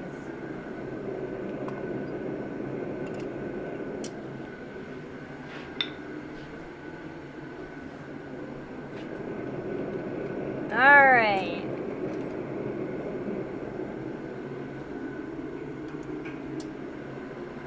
Pull out the square punch for its second normalizing cycle. And let's grab the angle grinder.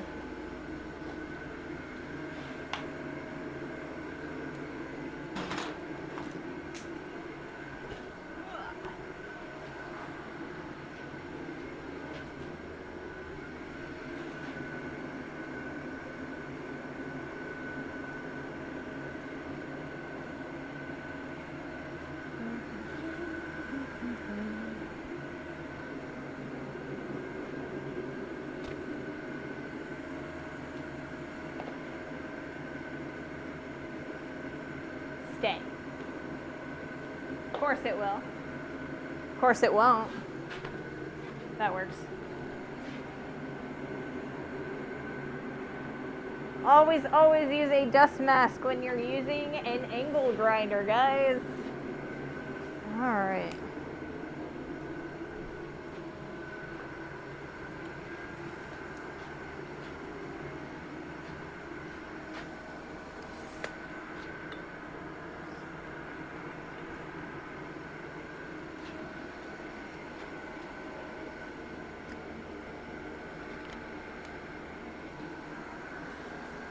Bringing the camera over so you guys can see what I'm doing with the angle grinder.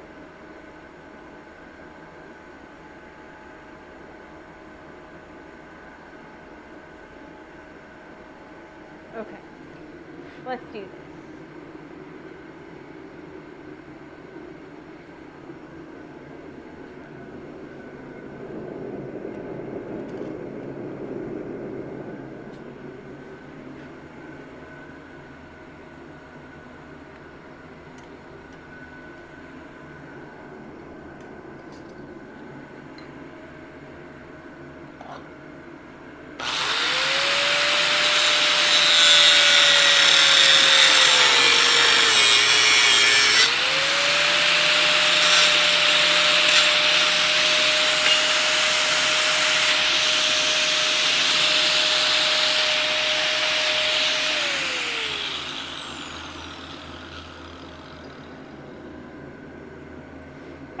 Metal, welcome to the stream. All right.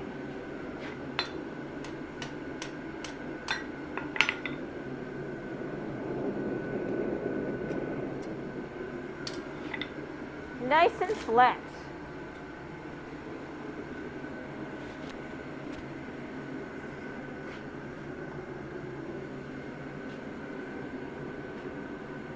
Okay, square punch going back in for its final normalization cycle.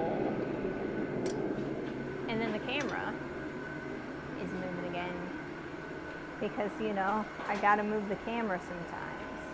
Let's go back to our low angle because I didn't actually catch anything with the low angle before. I caught me acting stupid though. You know, because that's what we do here at Ray Smithy. We make mistakes and we learn from them.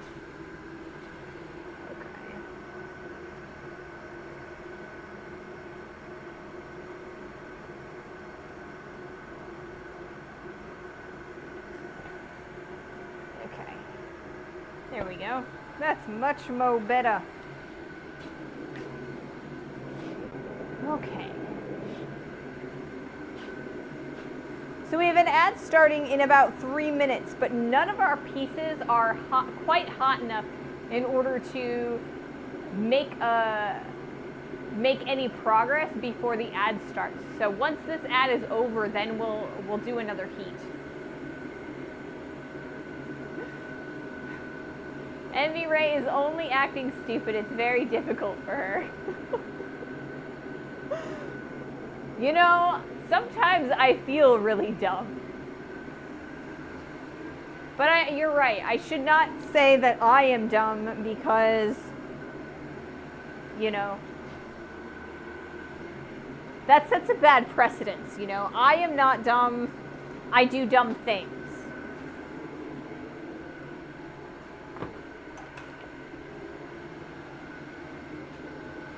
That's a much better way to put that.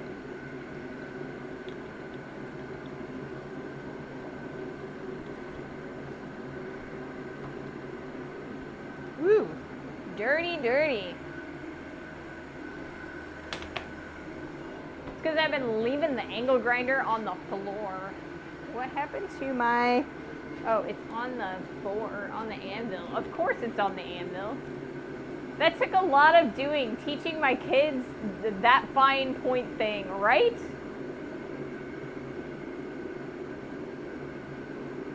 I was on Facebook and I was kind of looking, occasionally I stumble upon like some parenting blogs and things like that. I don't have kids of my own, but I have a lot of friends who do. And sometimes they like repost stuff. And one of the things that they reposted was this person who was talking about how when their kid does something wrong, they don't tell their kid that they're a bad kid. They tell their kid they're a good kid that does bad things. You can tell Ray is not dumb by the lack of scars. I do have all my fingers and most of my toes. Yeah, I actually have all of my toes. However, I don't have all of my toenails. At least, I don't know. Maybe I do, maybe I don't. When I have lost so many toenails. A lot less so now that I wear steel toes though, guys. Steel toes. They'll save your toenails. I also have my eyes. But you know, I acted a lot more, you know. I did more dumb things when I was younger, and so now that I'm getting older, I've learned all the things, right? Easy, this isn't feet talk. I mean, these aren't feet, it's boots. Boots. Fingers again and again turn out to be pretty helpful. I always recommend to keep them whenever possible. Pain is an awesome learning tool. The more pain, the more you learn that that's not something you want to do, right? Safety sick. I mean, you know, so I know that you guys, I don't know that you guys heard all of the loud noises when I was doing the raising on the armor piece, right? Well, when I first learned to do that, it's incredibly, incredibly loud, but I didn't realize that it would damage my hearing. So I made my first probably handful of bowls without headphones, without hearing protection. And yeah, not good. It was a big mistake. Don't you love pulling a black toenail off after smashing it? Oh, no, I don't. But yes, it has happened. I've also ripped them off. Not pleasant. Try not to do that. You know, stubbing your toe at just the wrong angle.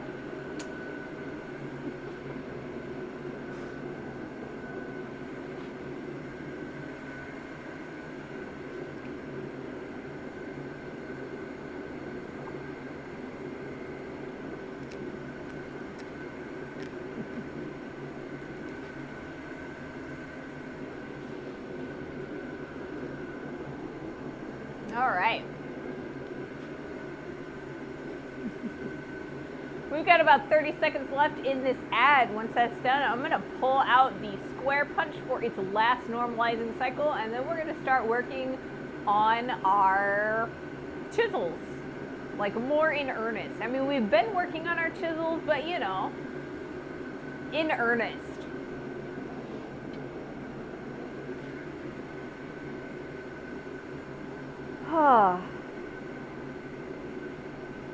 It is so great out here. It is so nice.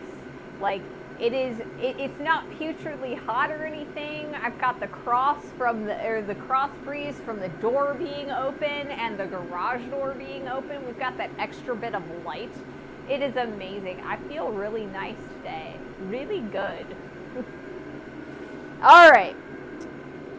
So, we've lost our ads, so that's good. So, last normalizing heat on this square punch. Next,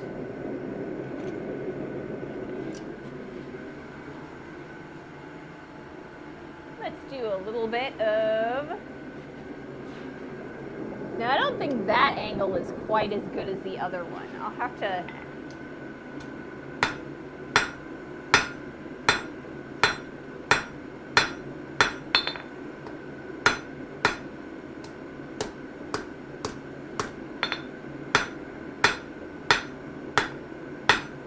Alright.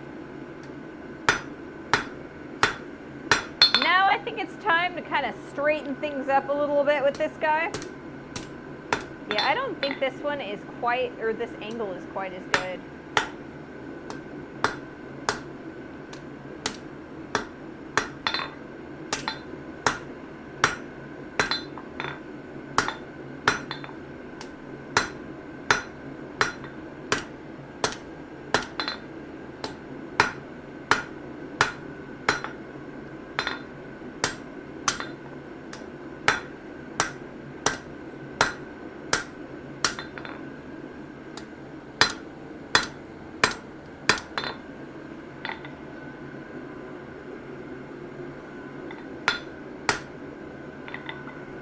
All right, another heat on that one.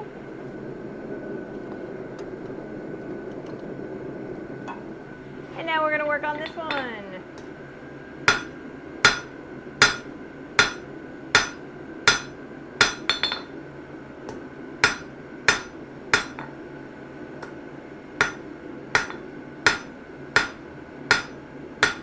All right. So they're looking pretty good. We're gonna have to do a little bit of grinding to make them nice and sharp. But I think they're starting to look all right.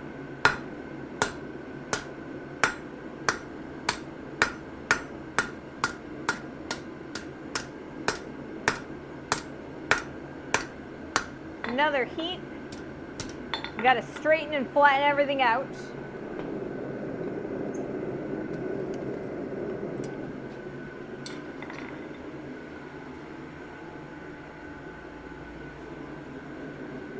So yeah.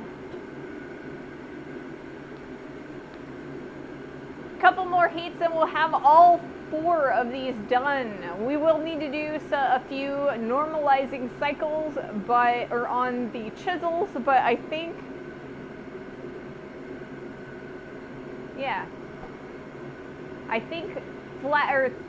straightening them out is our next job, and then we'll do the normalizing cycles.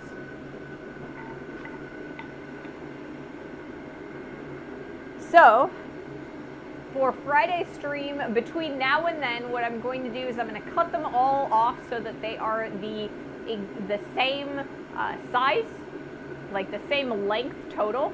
And then from there, we are going to be doing a little bit of tapering at the top, just so that when we do our, when we hammer on them, they don't mushroom out and crack off the top, because you need a nice and soft handle on them, and so they tend to mushroom out as you use them.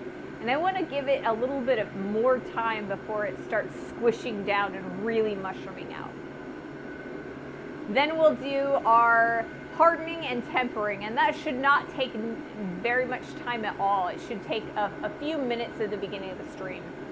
So what my plan is for Friday's stream, like the long part of the stream, is we are going to be making a ladle. So I'm going to take a piece of half-inch long, or no, it's quarter-inch square stock. We're going to create a handle on it. We're going to use the round punch that we've created to punch in rivet holes. And then we are also going to, come on, brain, function. We are going to sink a ladle bowl out of sheet steel. The same sheet steel that we made the pauldron out of. I don't have any copper that's quite big enough for a ladle bowl, so we're going to have to season this ladle because it's going to be made out of mild steel. But it works just the same as, or like the techniques work just the same as something that you would want to do for something a little bit more food safe. So yeah, that is the plan for Friday's stream. Then I have to decide what I want to do for next week. I have a few ideas.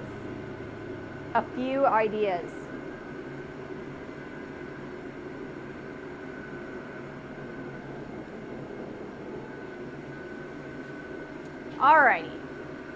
A 1-inch or 1 1/4 copper coupling would flatten out enough for a ladle.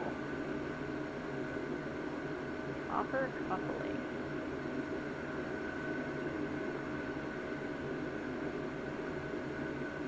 You'll have to send me a picture of what you're talking about. I don't think that I quite understand. Have you seen the videos of that guy in Mexico who hammers out bowls and vases from copper discs? I've seen several videos of people doing that, and I did that same technique to make the piece of armor for the Mandalorian shoulder. The thing that splices two pipes together.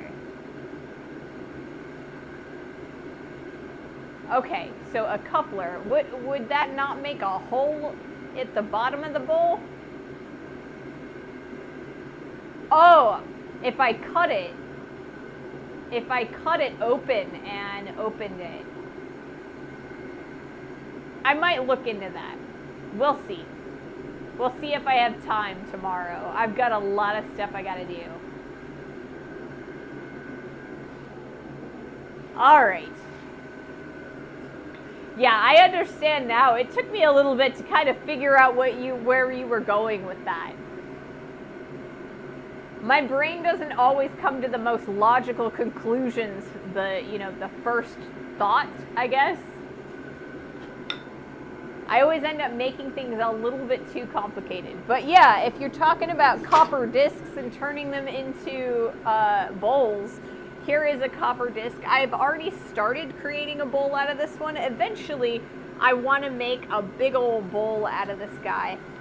This is a pretty thick sheet of copper, and I don't really want to put cut a hole out of it because it's already a nice disc, and I want to create a vessel out of it.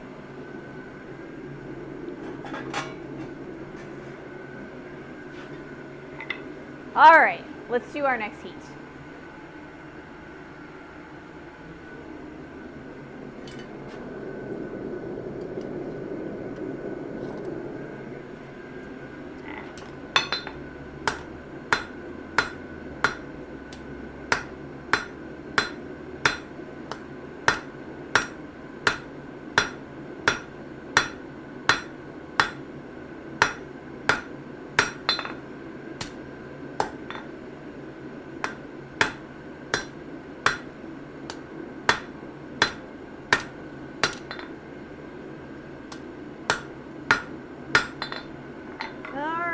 We look down the barrel of this guy. For the most part, it's pretty darn straight. So I think we're going to start normalizing that guy.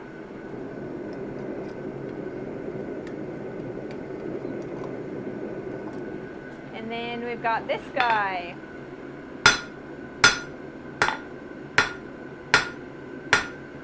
Actually, you know what we're going to do? We're going to take a look at the two of these.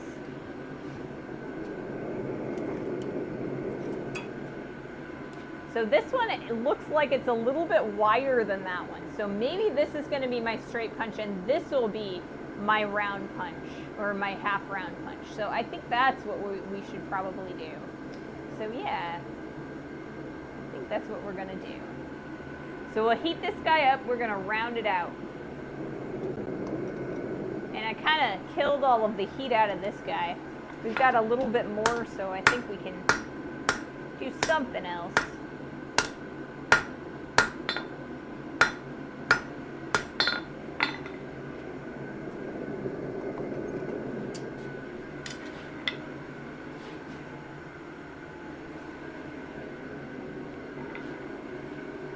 Few more heats. So yeah, I lied. We're not done with the first punch that we started. We're going to turn that into the half round punch, or I mean the half round chisel. And then the second chisel that we started, that is going to be the flat chisel. That way, I have the broader chisel that I can get the curve in. So I can make a bigger curve.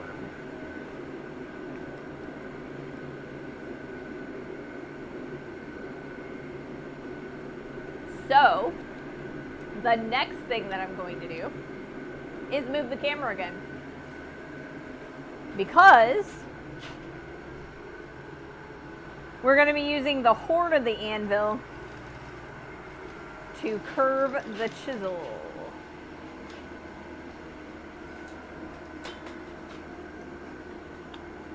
See if I can't get this nice and... Nah, I think I need to go higher so that I am not showing you my hand and nothing but my hand. So we're gonna go. How did I even manage that?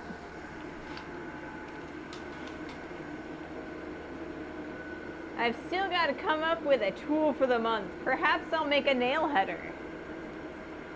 I heard John was making a nail header on Sunday. Nail headers are awesome.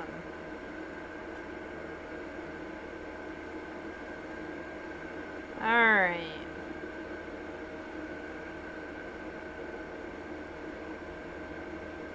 Hopefully this will be an alright view for you guys. I'm gonna try it.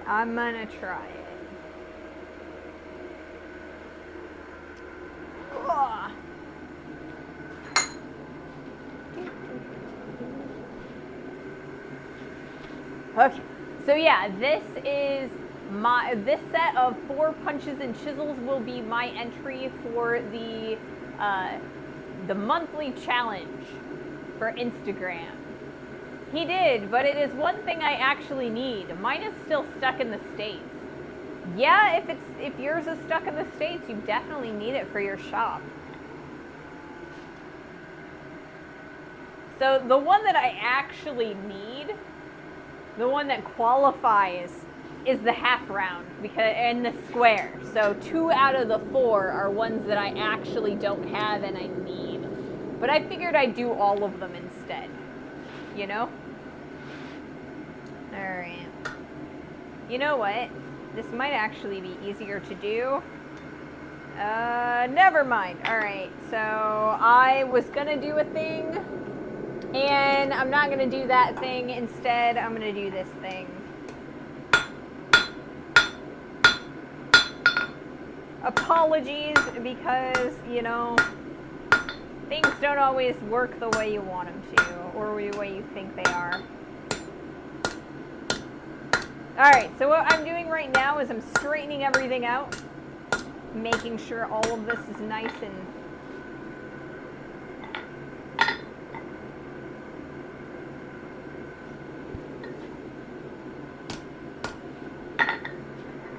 Whoops!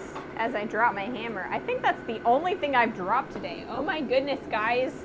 Oh my goodness.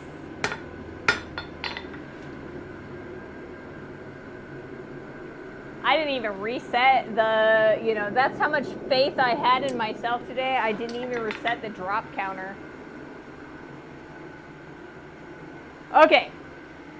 So originally what I was going to do was I was going to use the horn of the anvil. And now I think I'm going to use the unique section of my anvil. I have a unique area that not a lot of anvils have. It's the broken plate.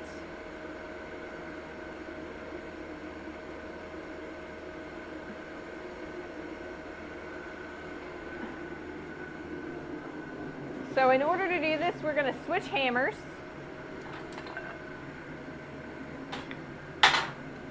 Because I need the cross peen.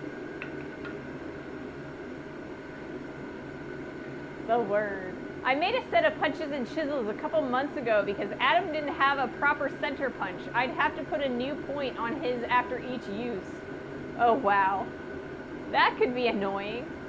The world's shortest stream is now 2 hours and 23 minutes, so it's a punch and chisel stream. Yes, that's what it is. Well, okay, so I didn't know if I was going to end up smoking myself out of the shop. So when I put the title up, hey Jack, what I did was I was like, okay, this could either be really short or we're gonna make a chisel and punch set. So we're making the chisel and punch set. It's not the shortest stream in the world. Alrighty. I am going to curve my punch. So we're making a straight punch and we're making a curved punch. And so we're going to do that. We're going to curve this punch now. And I'm going to use the feature on the anvil that no one else has.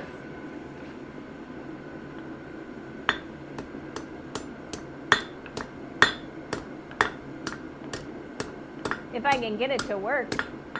I've done this before, I promise.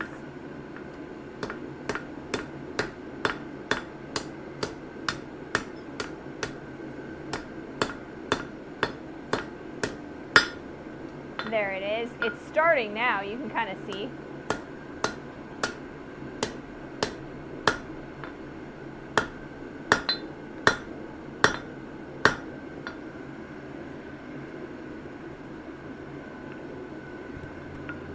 It's because I need to do it this direction. Guys, I need to do it this direction. I figured it out. It's going to take me a couple heats to do it, though.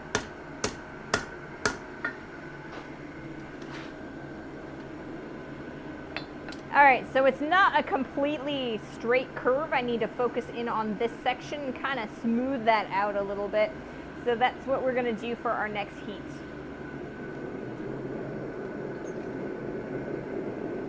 And then we're going to continue straightening this punch out. Or, I mean, this, it's not a punch. It's a chisel.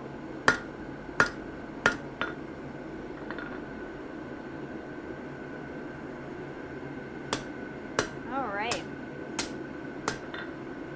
Good to go. So, I'm going to normalize this now.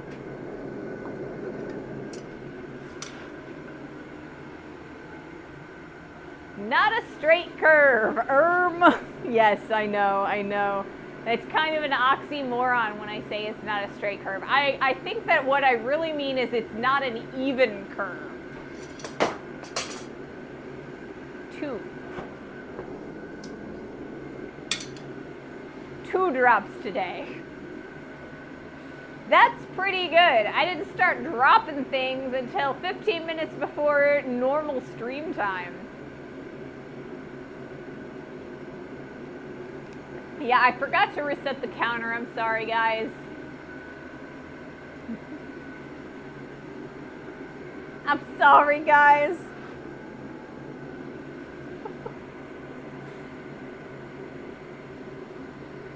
Fibonacci ain't spiraling shiz. Exactly, exactly. 5 is a backwards 2. It is. It's backwards. Oh, goodness. So we're gonna wait a little bit longer so that we can get that orange, or that nice orange heat further along down the straight chisel, and then I also need a little bit more heat before we do our next curve. I think I have about 6 minutes left before I get my next ad countdown. So let's see if I can't get this done before that, because I hate being the last thing you guys see being an ad. So if it happens, or if the ad happens before I'm ready, we're just going to delay it. We can delay it 3 times by 5 minutes, so that's an extra 15 minutes. How many drops? S752 something? We've only dropped 2 things today so far on stream, so far that you guys know of. All right, guys. First normalization.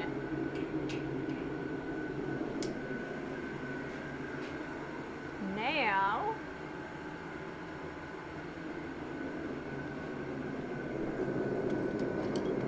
let's try and even out this curve a little bit.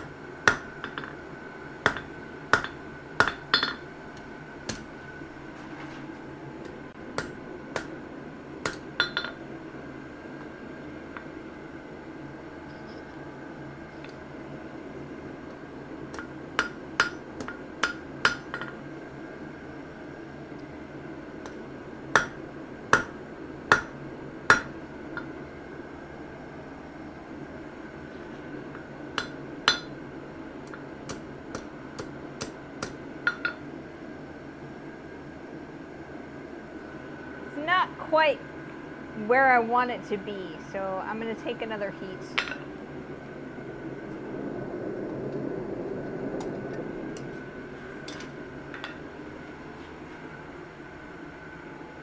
I think our next heat's actually going to be on the horn of the anvil. Now that I've got a curve started, we should be able to refine it on the horn.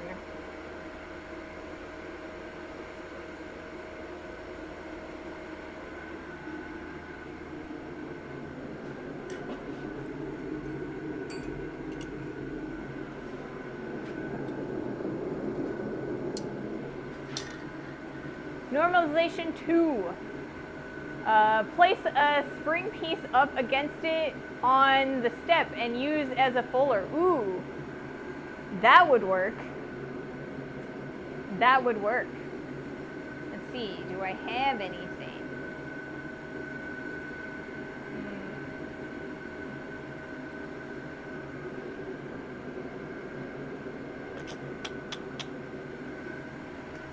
It's a little bit on the wide side.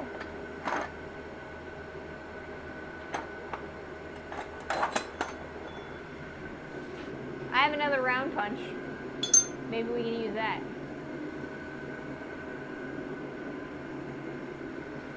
So let's make sure that you can see both areas. Cool.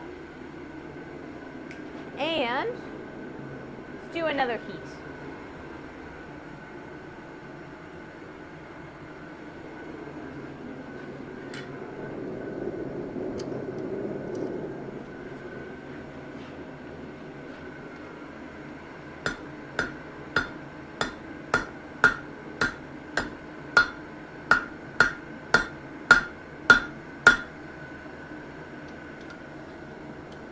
Oh, we're back down to our relatively not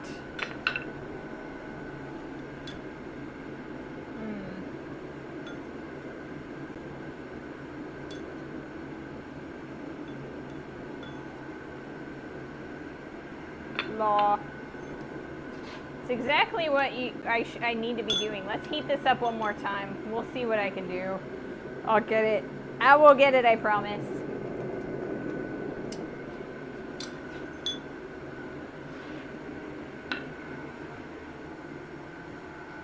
All right, I'm gonna snooze this ad break for 5 minutes.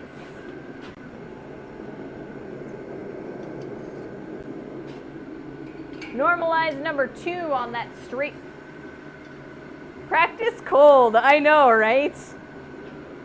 All right.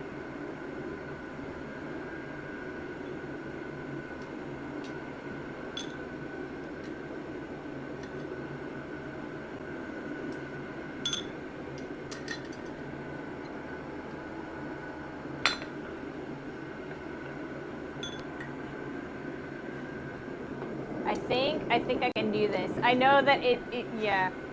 Let's see, can I do it this way?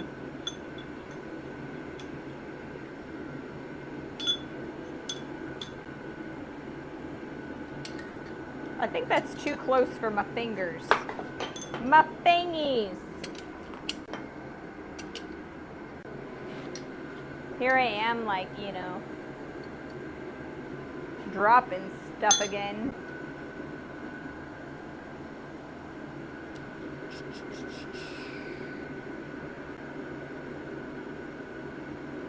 I'll figure it out.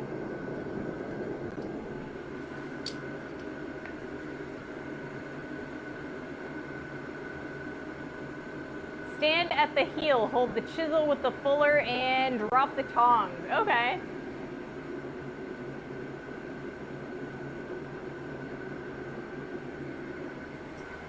Let me see if I can get something a little bit more regularly round then.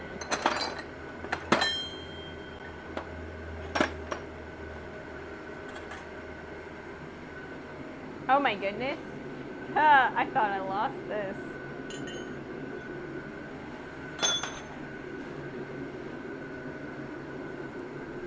This is my really crappy drift that I made like forever ago. Can you clamp in the vise, or will the vise will take the hits? This is a post vise, so it actually has a leg that goes all the way into the floor. So any hammer blows that I do on the vise carries down into the floor, and it won't rip it out of the stand, which is why I have a vise like that. But I don't think it's going to do quite what I need it to.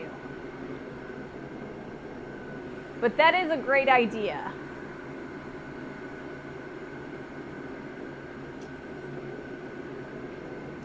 All right, let's see if I can do this. Let's see if I can do this.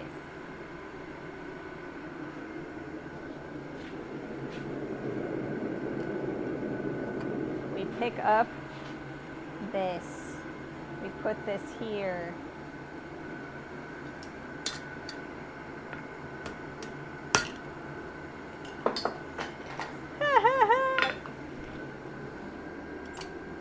Once upon a time, I was terrible at being a blacksmith.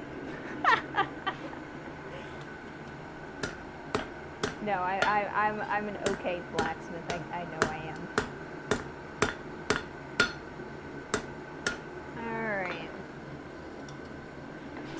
Goodness gracious.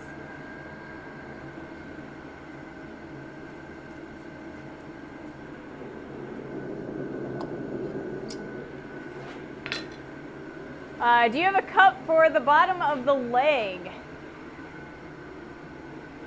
On my leg vise? So at the bottom of the leg vise, what I have is a 2x4 with a hole drilled in it, right? So at the bottom of the leg vise, there's like this little ring around the end of it. So that way the wood kind of cushions the blow on the floor, so I don't crack my floor. It also raises it just a hair. All right, I'm gonna snooze this ad again.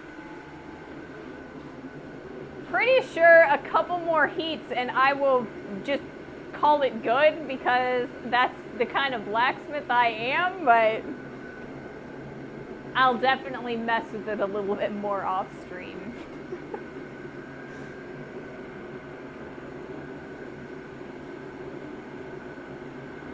When your head itches around like where the band of your headphones are. It's all of us don't feel that. I know, it is all of us. One more heat. It's all the more heats, guys. It's all the more heats.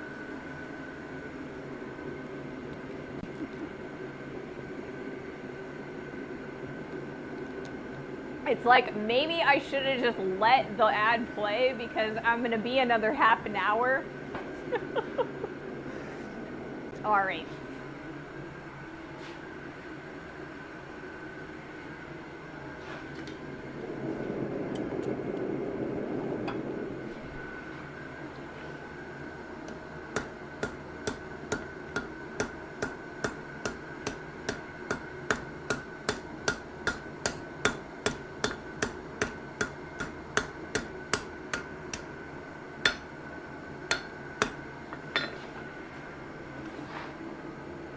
Much more better.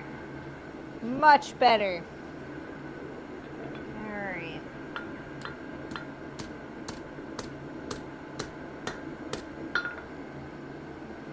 That's pretty close to what I wanted to see.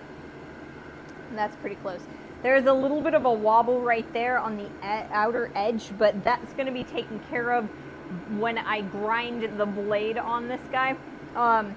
So I think the round interior is where I need it to be. But what I do need to do is kind of bend the whole thing backwards. Because right now, if I put this down, it's going to be held like this at an angle. And I want to make sure that it's nice and straight. So what I need to do is put a bend right there.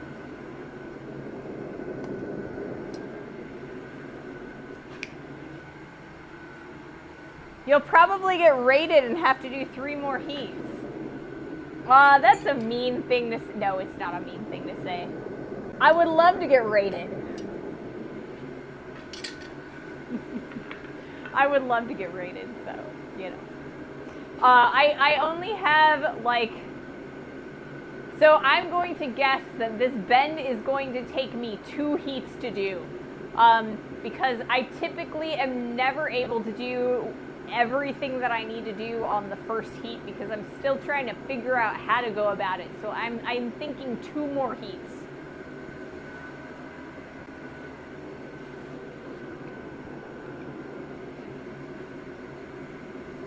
So yeah, like I said, I've got the curve where I want it to be, but if I leave the curve where it is, I won't have a straight up and down chisel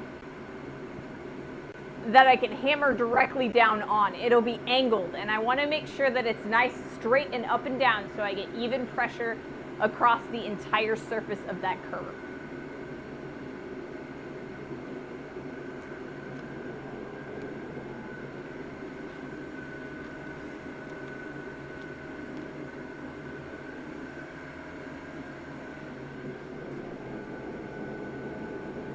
So I need to wait for this. Like, right now, the chisel itself is at the correct temperature that I need it to be at in order to move it. But I need that heat to move back up the handle, because right now, I'm not going to get the curve I want. It's not quite hot enough.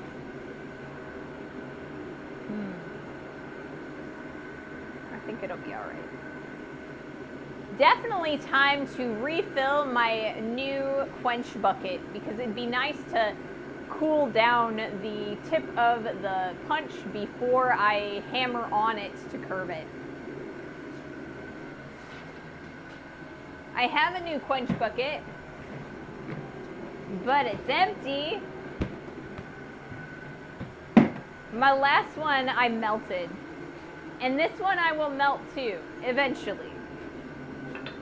But cat litter buckets are cheap, especially when you have a cat. All right, another heat.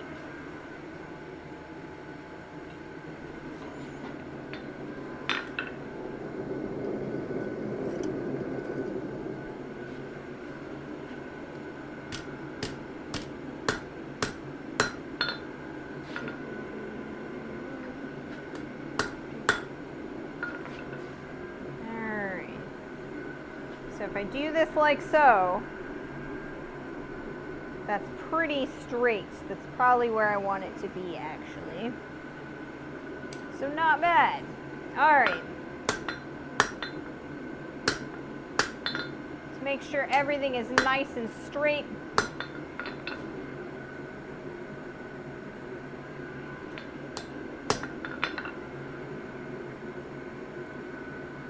We moved things a little bit offline when we were putting in the curve.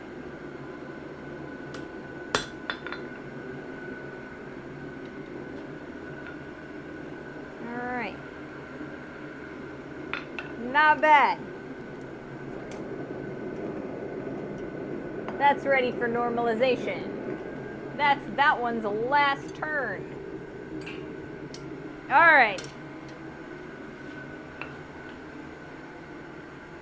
I think I've said this before, but my old friend's roommate, who was a blacksmith, went nuts when he found galvanized sap buckets for maple sugaring. No more plastic quench buckets, and you get them for like $2 to $5. Yeah, I had a galvanized bucket one time, but it actually ended up rusting on me. I mean, I know they're not supposed to rust, but it did. So I got rid of it, and I was never able to find another one that I was satisfied with. At the Rural King, which is our farm supply store locally, they actually have bourbon casks, or like whiskey casks, and those make absolutely amazing quench buckets.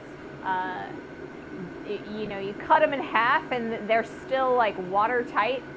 And they work so beautifully.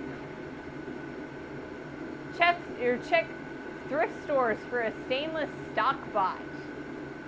That would also work. You could also buy those at like restaurant supply stores, but those are a lot more expensive when you buy them new.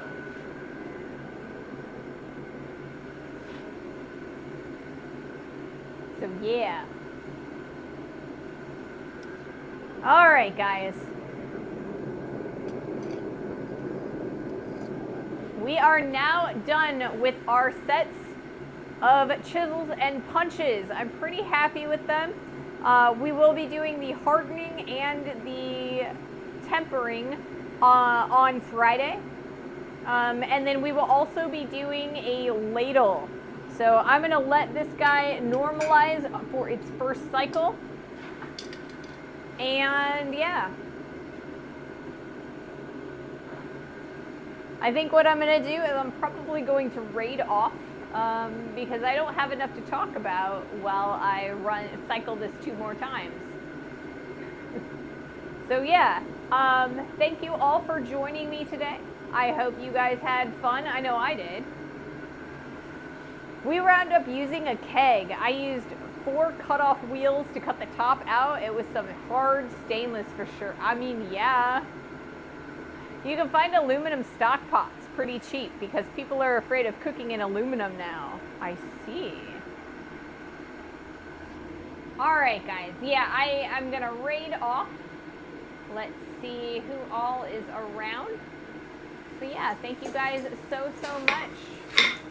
Have a wonderful rest of your day. I hope to see you guys on Friday. Rolled 73, thank you so much for that follow. Welcome to the stream, welcome to the community. Let's see. Yeah, I'm so glad too, Mahalo. All right, well, who do we got? You know what? I can't dismiss this ad. I'm sorry, guys. We're gonna go to Miramac and hopefully we can get this ad done before, or I mean, hopefully we can get this raid done before. All right, guys. Thank you so much. I'll see you on Friday. Bye, guys.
Because I can